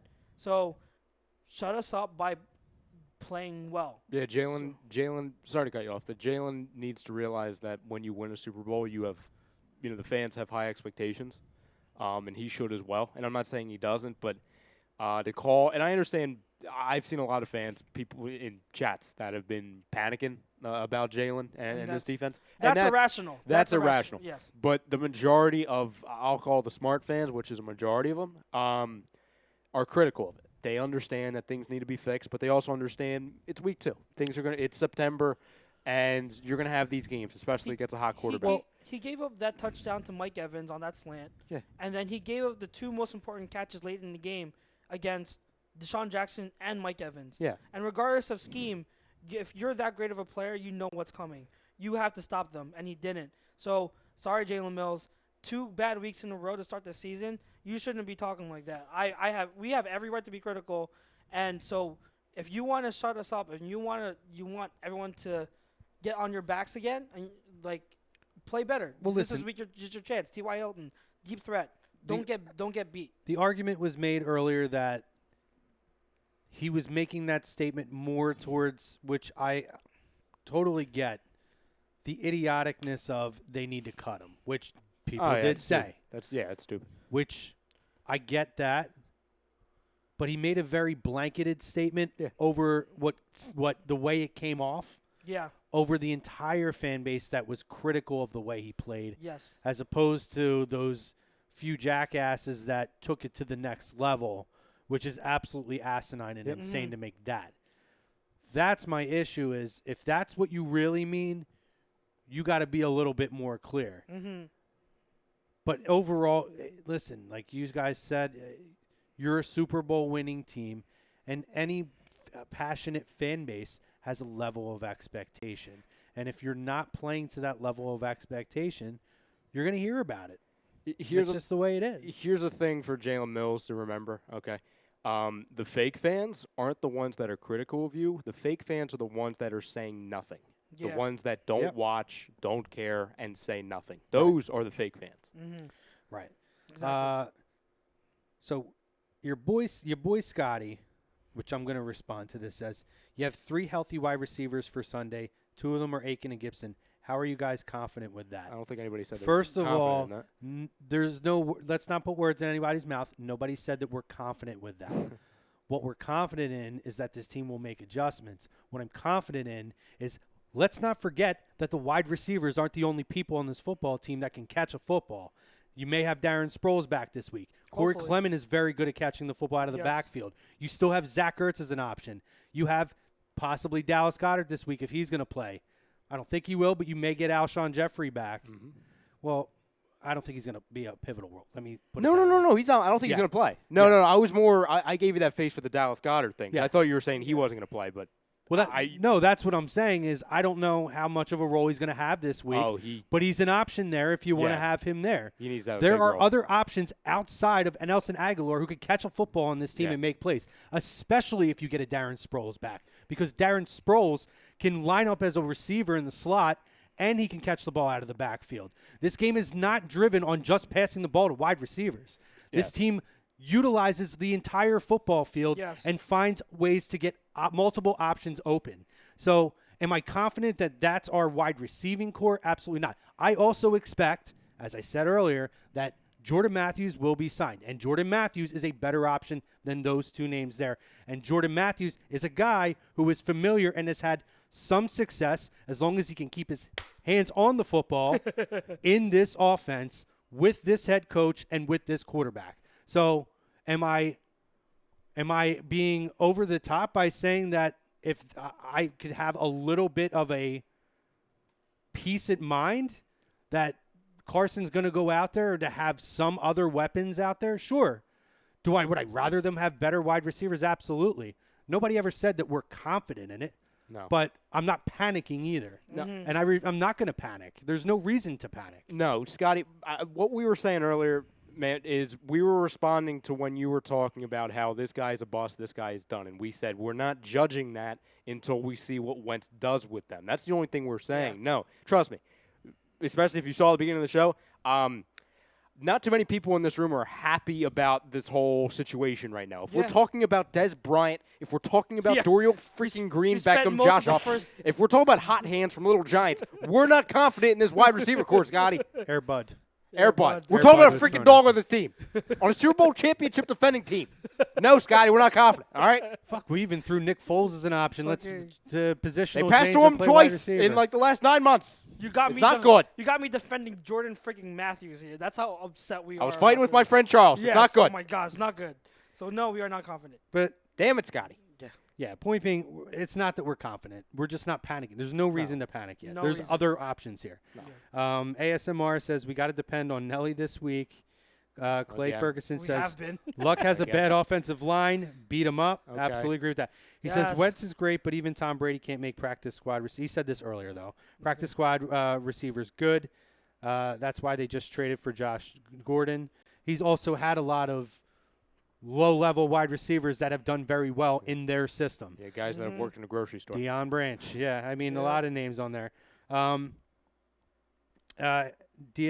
says, can we please see our corners play press? If Mills doesn't improve, put him in the slot and put Jones on the outside. Oh, please. Tell me that'll happen eventually. Scotty just reiterated, which we actually did mention at the top of the show. But he wasn't with us earlier. Yeah, gotcha. We did mention in the top of the show and at the top of the second half that Jeremy Maclin is an option to come in. Now, since you may have missed it earlier, again, we'll reiterate, he's not coming in tomorrow, or he may, but he's having some leg pain, which is not a good sign to begin with. So it could be next week. It could be the following week. They're going to be patient with him and give him an opportunity to work out with the team. Again, that's not a good sign for a guy who's still got to pass a physical. Exactly. But if it works out, I'd love to have him back. Yep. Todd Womack says Mills should have improved on the double move because that was his weakness last year, which Charles knows. God damn it. How many times did I talk about that? And the 2 weeks this year, what happened? Same thing. He says Doug needs to let our O-line be bullies and run the ball. He may have to this week if we're talking wet field conditions. Yeah, you have to. Deion Brown says they cannot give up those big plays, especially against T.Y. Hilton. Luck is still a monster in any game, so I don't put it on the offense this game. Will fall solely on the defensive side for me. Taking the fall, says go Birds.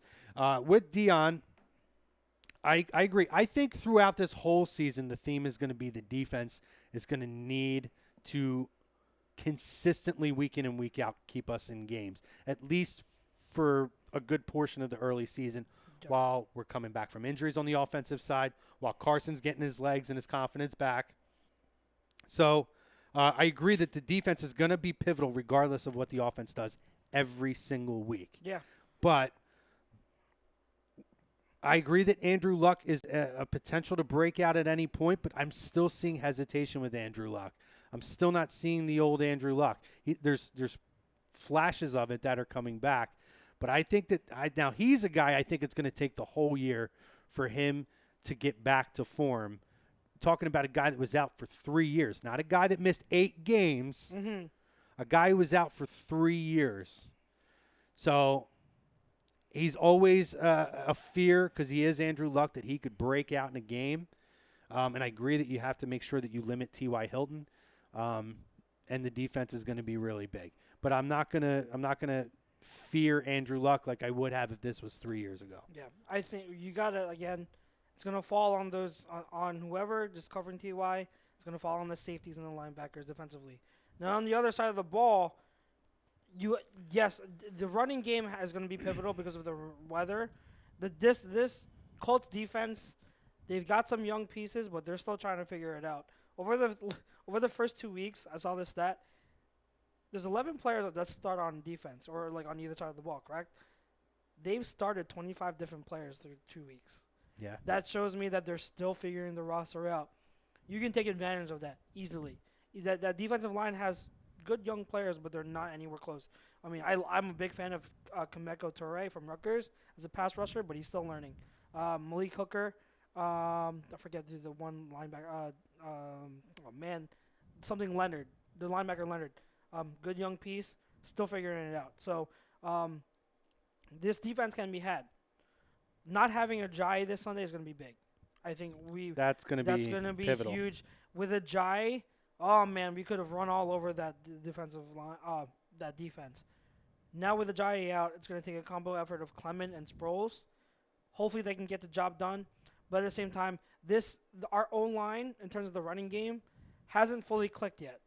We rank pretty much in the middle of the pack so far in running in the league, and based on the tape, our linemen are still trying to get that flow together in run block and even in pass protection. Pass protection against the Bucs, it really wasn't that good. Like Lane Johnson, we're not used to saying this, guys, but Lane Johnson got bullied quite a bit during the Bucs, and I'm sure Lane Johnson's going to be mad and want to play better this game.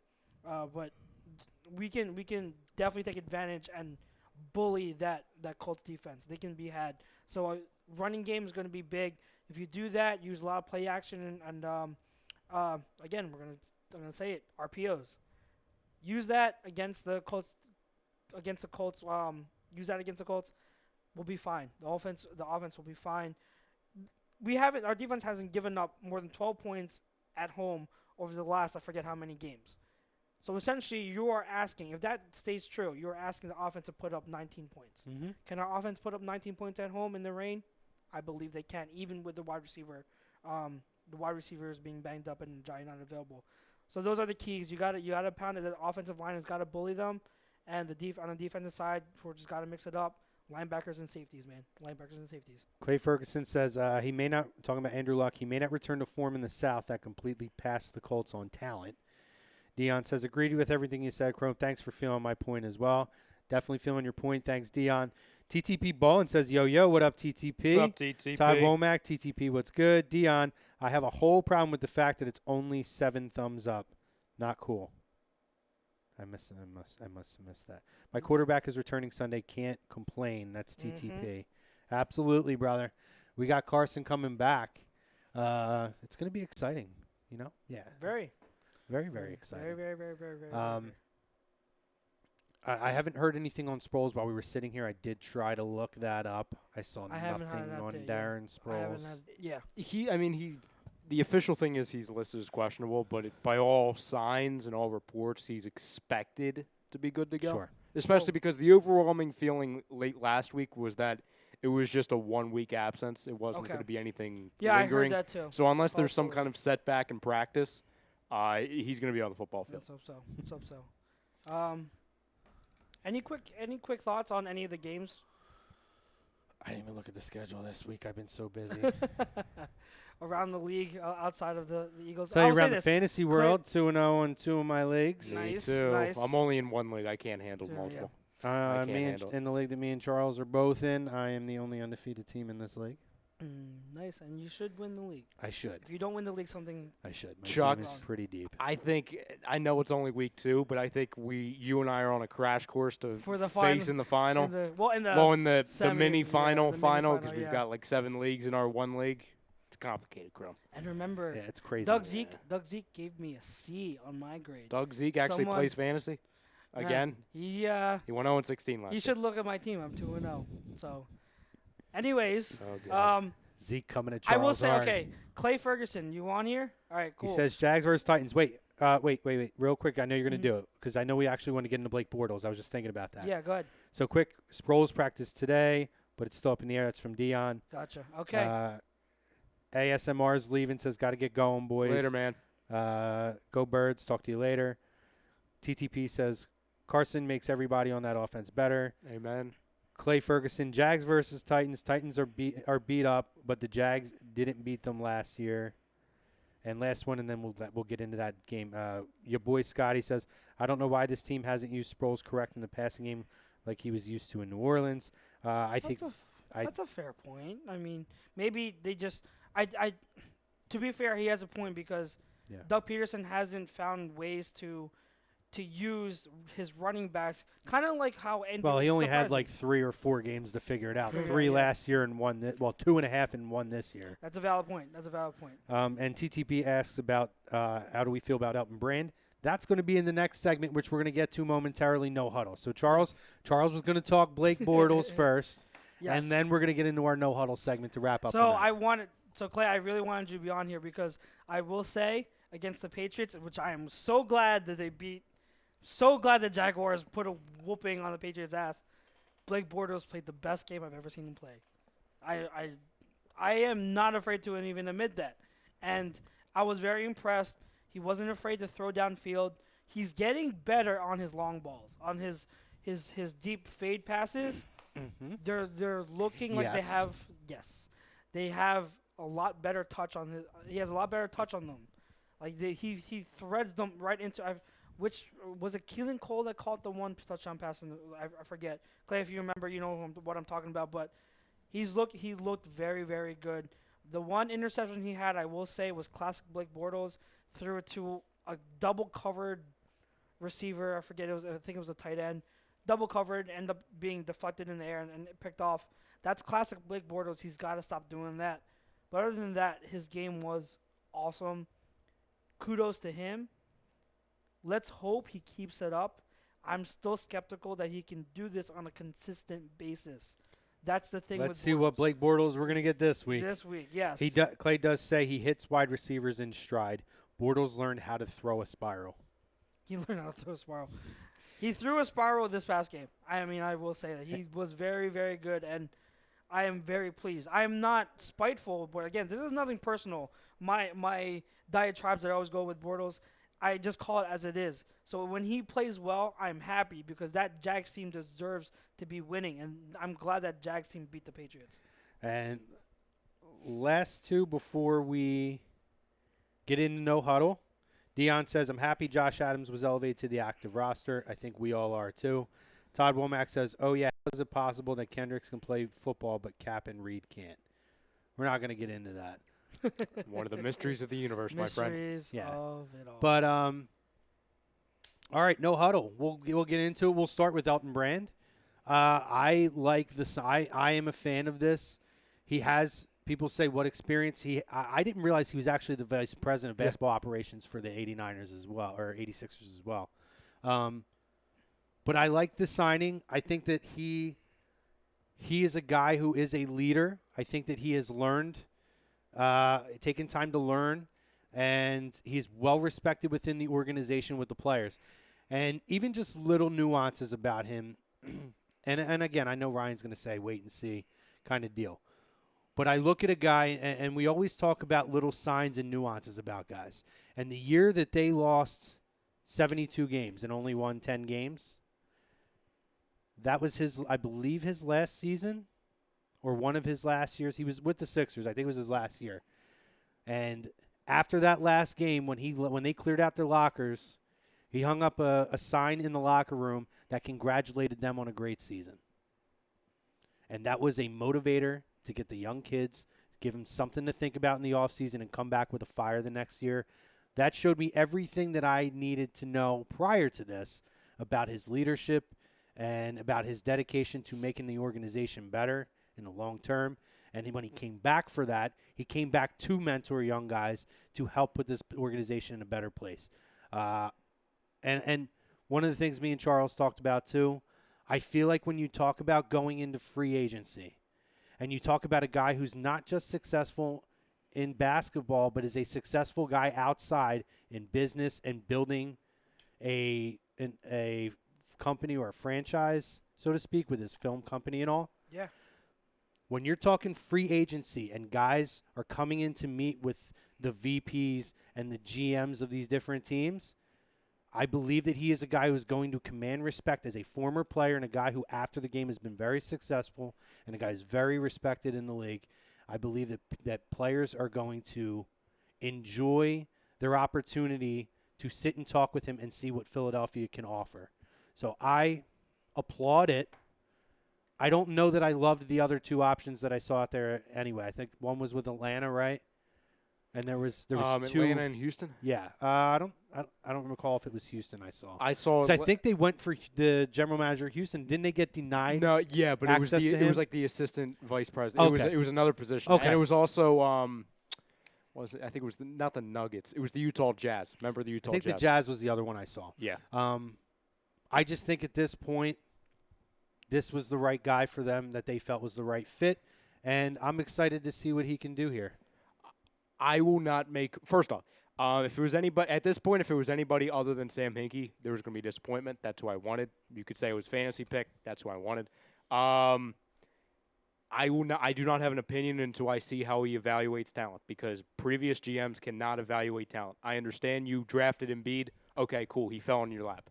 Okay, you drafted Ben Simmons. You had the number one pick. If you picked anybody other than him, you're an idiot and you should be fired on the spot.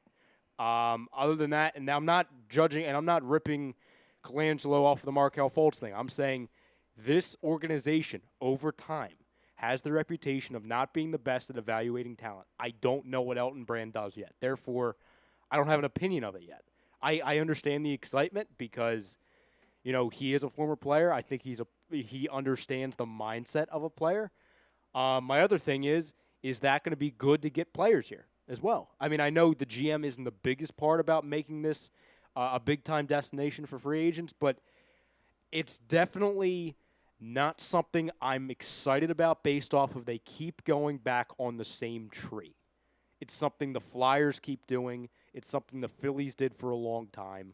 I'm not a big fan of that. But I don't hate it by any means because I need to see what he does. Yeah, I mean, my only little caveat to that, I wouldn't say it's the same thing. He's not a Sixers lifer, No. which the Phillies always tend to go for. How many times we're seeing today people are saying hire Larry Boa. Again, for yeah, Christ's it's sake. 2003, I guess. But I believe that he's a very smart guy. Yeah. And I do, like you had pointed out, I do think that it's going to be beneficial to have him there to meet with potential free agent guys. Sure. And he's going to be a great mind for them to pick because he's been here. He's been here recently as a player, and he's worked from the bottom of the organization up. So how many people, you know, when you're talking about a former player who understands their mindset and now understands the inside of the organization from the bottom up, I think that people are going to hold his values and his words in high esteem. Yeah. So, Charles, what do you got? Yep. All right. I got several today. And Me I'll too. just- So I you have can two. tell. Cool. Yeah, I have two. Good. So, Patrick Mahomes looked good. Oh my God! Now again, He did look damn I good. said it in the offseason. Rookie record, first quarterback to Yeah. ever throw 10 touchdown passes in his first two I games. said it in the offseason, even dating back to last season. This kid, if he can figure it out mentally, he has got real serious potential. He's exceeded even what I expected. I expected a little bit more of a bump in the road so far, even through 2 weeks. But man, not even. Like, oh my gosh, he can make so many throws. And having those weapons helps. If I see a full season of this play at this type of level, and again, he's going to get his bumps in the road. He's going to have his struggles. Well, Andy Reid's his head coach, so yeah, he's going to face them. That's not going to deter my opinion on him. Like I said, for months I've been saying this kid has real potential. If he can show that his development mentally is at this pace and what it continues to be what he's shown, I might have to put him up there with Wentz, Deshaun Watson, and Jimmy G. Like physically, I might have to put him above Jimmy G at this point. Yeah, oh my God, this kid is the real deal, and I'm very impressed. I hope, because as much as we make fun of Andy Reid, maybe this is the guy to finally get him over the hump. Maybe not this year, because defensively they're atrocious.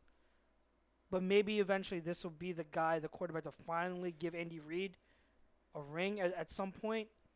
But all I'm saying is Patrick Mahomes looks like the real deal. Everyone, this is not a fluke, okay? I'm telling you, this is not a fluke. This is Patrick Mahomes really showcasing his physical talent. And everyone has to be aware that this guy can be the real deal. If there's anything you could say about Andy Reid, man, he finds quarterbacks. There's two things. It's funny. This is the story I was going to lead off with. I was going to bring up that there's a team that had the second overall pick that 10 years from now you're going to look back on and you're going to say they made a huge mistake. Normally when I say that, out of nowhere, people think Giants by not taking a quarterback. No, it's the Bears. They made a huge mistake by taking the wrong guy. Mm-hmm. I understand Mitchell Trubisky has only played a season and a couple games. Like, he hasn't even played a full season because he didn't start at the beginning of last year. He's the wrong guy to take it to. I'm not even there to say you passed on Deshaun Watson. He might not even be the guy. I'm there, Chrome. He's not there yet. I'm ready, and this is through 2 games, but I see it. I already see what he's going to do. I see what he does with the coach. I see what he does with the weapons. He will be the biggest rival to Wentz.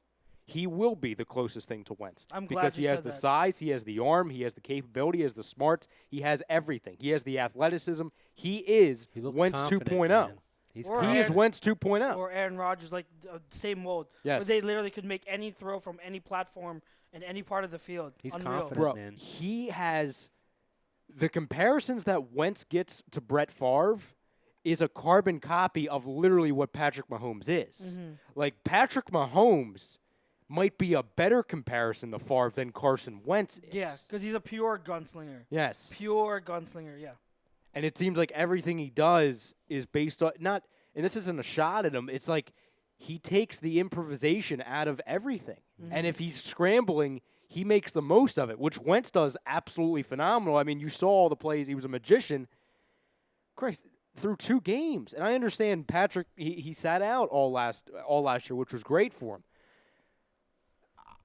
I've never seen anything like this. It's crazy, right? It's crazy. And I'll say this, if I'm going to compare the two, and this is me being completely honest, and I love Wentz, from a physical standpoint, Mahomes is better than him. From being a physical passer of the football. But where Wentz does exceed Mahomes, and I think will always have a leg up on Mahomes, is from the mental aspect. I think Wentz is, from a mental aspect, he's on par with guys with Peyton Manning and Aaron Rodgers for Step up to the line, change plays, see something in defense, change the plays. Dissecting, and that's a huge point. But man, Mahomes physically, I would say that he's a better thrower of the football than Carson Wentz. Now, this is what I will say, though. I'll play the flip side of this. 2 things. The Chiefs always come out hot. Andy Reid always comes out hot. Okay? I'm not even alluding to the playoffs. I'm talking about regular season, yeah. the other thing is, because of this offense they're running, I mean, they're running a college offense, there's no tape on this kid. I would like to see what he does from week 10 on when there's some tape on this kid. Mm-hmm. Yep. Because then, not only with the past, culture of this Chiefs team to kind of fold in November and December, I want to see what this kid does when there's tape on him. Yeah. I want to see what he does when he goes up against the Broncos twice, when he goes up against teams that have 4, 5, 6 weeks on him. Mm-hmm. Because if he continues to do it then, not the six touchdowns a game, because Yeah. this is why I think he's so good. He's starting off breaking records. Yeah. He's going to come down, but his down to earth might be 3. Yeah. Like, he might go from 6 to 3, which is somebody's peak. The ceiling on this kid makes me know that he's the closest thing to Wentz. Yeah. I just want, before I crown him as the next coming of all of these Hall of Fame quarterbacks, let's just see what he does in November. 100%. And to anyone that's saying it's only 2 games, you're overreacting, again, no. Like, if you really studied this kid since the draft, you could easily see this kid's physical talent is off the charts. It's just mental, because he came from an air raid offense in college. He did not know anything about a pro style game. Nothing system. He had to learn how to do a huddle, everything. He had to learn all of it from scratch. And that's why he was picked so low, is because mentally he needed to learn how to be a passer at the pro level. That's why he had to sit a year. And that's why I think Wentz will always have a leg up on him mentally, because Wentz, coming out of college, was in a pro-style offense. He always knew how to dissect defenses. That's the difference. When you compare the two, that's where your differences lie. But man, Mahomes exciting to watch. I'm excited for him. Yep. For me, it's more of an opinion. I have a question for you, okay? Mm-hmm. So, obviously, I was out of the country for a couple weeks, so I didn't get Were a you? chance. Is that where you were? Really? I think so. Okay. So I missed the first. I watched the first game, but it was like 3 a.m. I started watching it in like the second quarter. Yeah. So a lot of my friends are unhappy with me when I said this, but I have not watched the ring ceremony or the banner ceremony.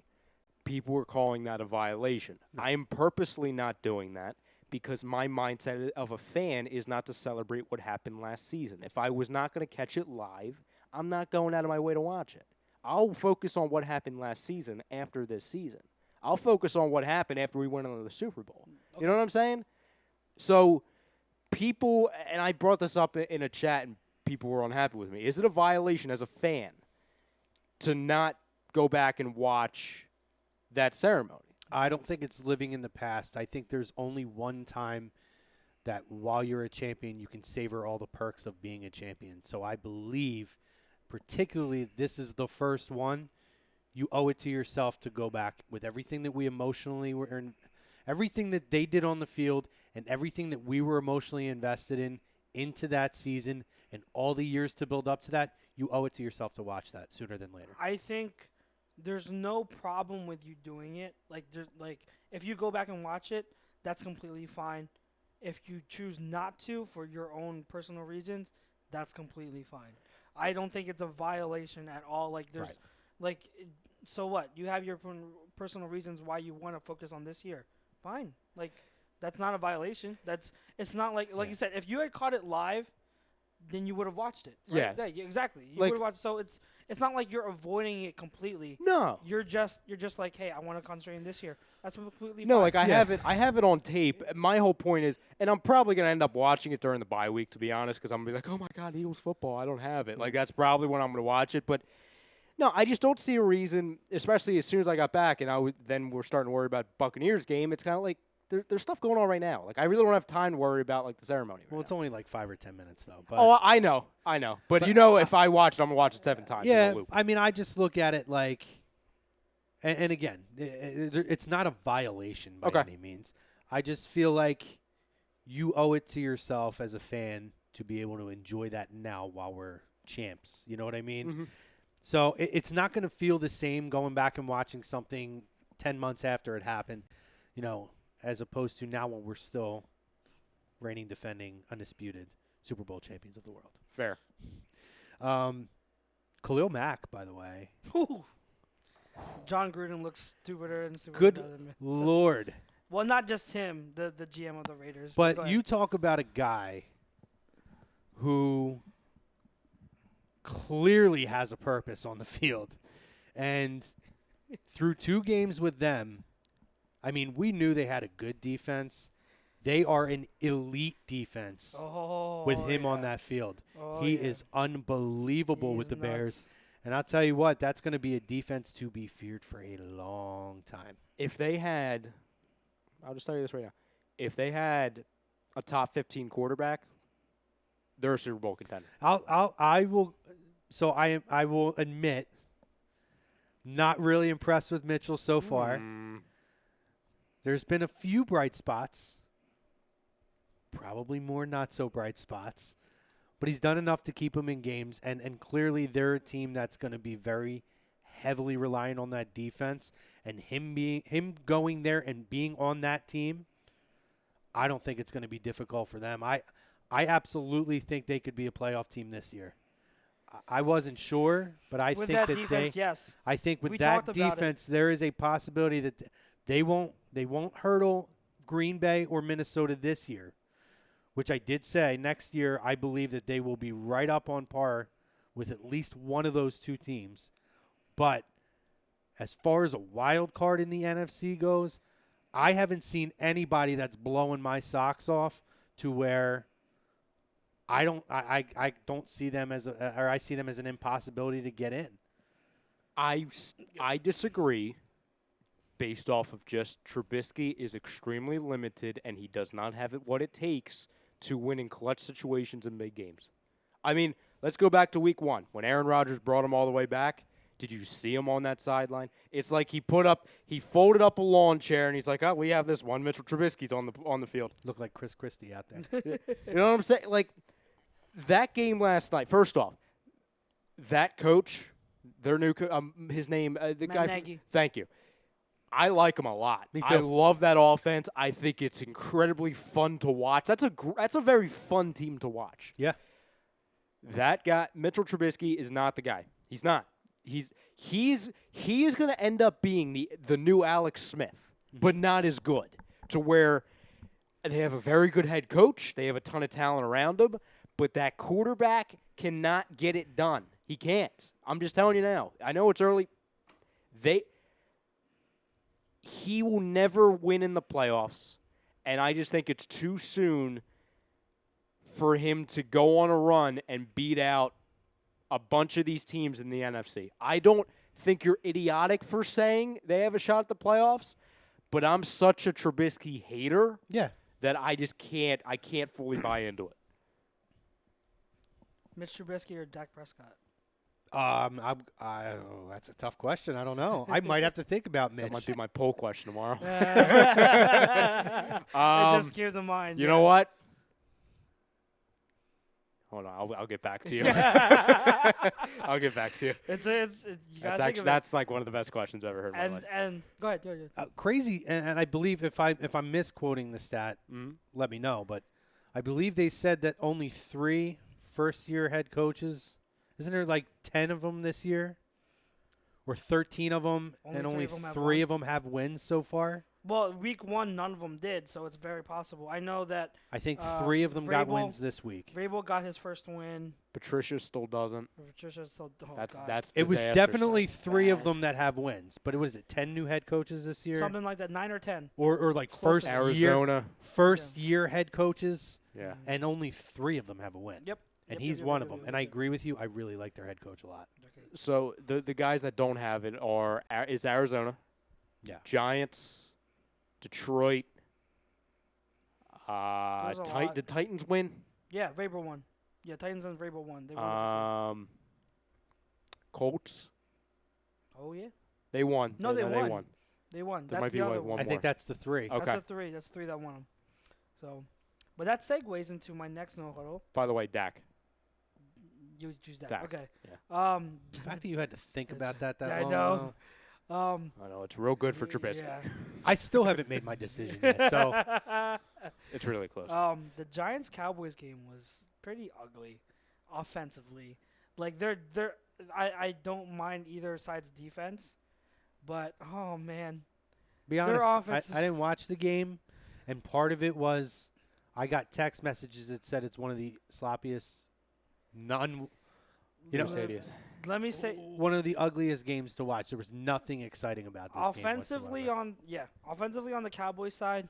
It's funny. The NFL.com came out with a headline. I think it was NFL.com that Dak quiets the haters. He had 190 yards passing and 1 passing touchdown. Imagine if he gets 190. And a good chunk of it was in the first quarter and that deep bomb to Tavon Austin. You take that out, he's got like 112 or something like that. So don't tell me he's proven anything wrong. The only reason why they were more successful was because they started putting the read option there more against the Giants, and Dak was starting to run the ball more on read option plays. So don't tell me that he's proven anything wrong. And on the Giants side, I'm sorry. I know that me and you, Chrome, I forget what Ralphie said. We predicted the Giants to win to be finish second in the division. But if that O-line does not get any better, all that goes out the window. They are in last place because you cannot do a single damn thing with your O-line, even including Nate Solder and Will Hernandez, which we assumed they were going to improve the left side at least, but no. 2 weeks in, that hasn't been the case. If they play like that the rest of the season, they are last place. Well, again. what we had said is it's going to preface A, on the line, and B, on Eli Manning and what he has left in the tank. He hasn't shown. And I think Eli might be done. Yeah, he might be done. He might pull Vontae Davis. Not only does the O-line suck bad, do they suck so bad, but Eli is so paranoid that he looks at the pass rush after the snap.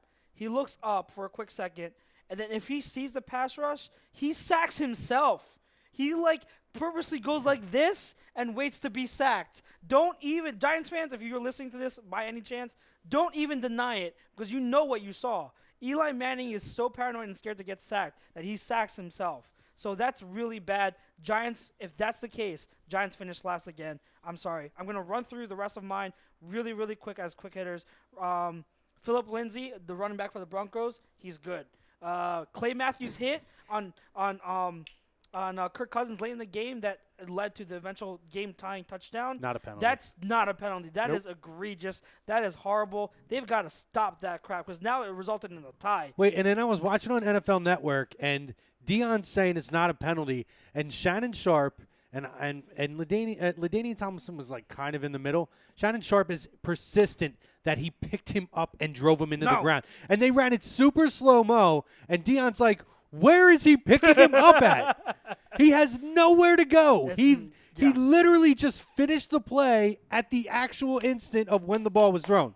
That was not a penalty. Good. Not a penalty. That's it. Vontae Davis. You want to talk about it, so I'll let you talk about it. Vontae Davis officially retires from the game of football at halftime.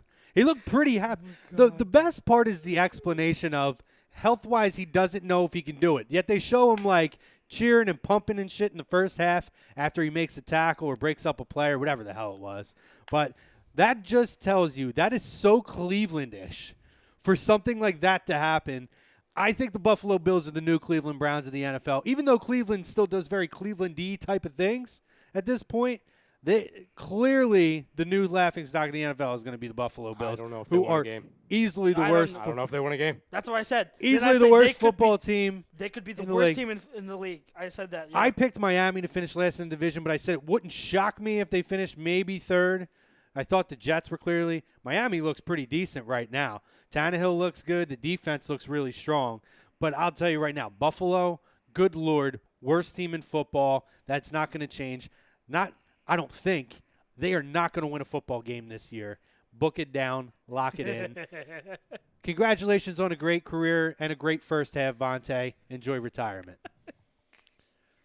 You got anything else? He played That's a half all. a game. This is my last one, my very last one, because I told Tom that I was going to bring this up. Gabe Kapler. Okay. I have to bring it up.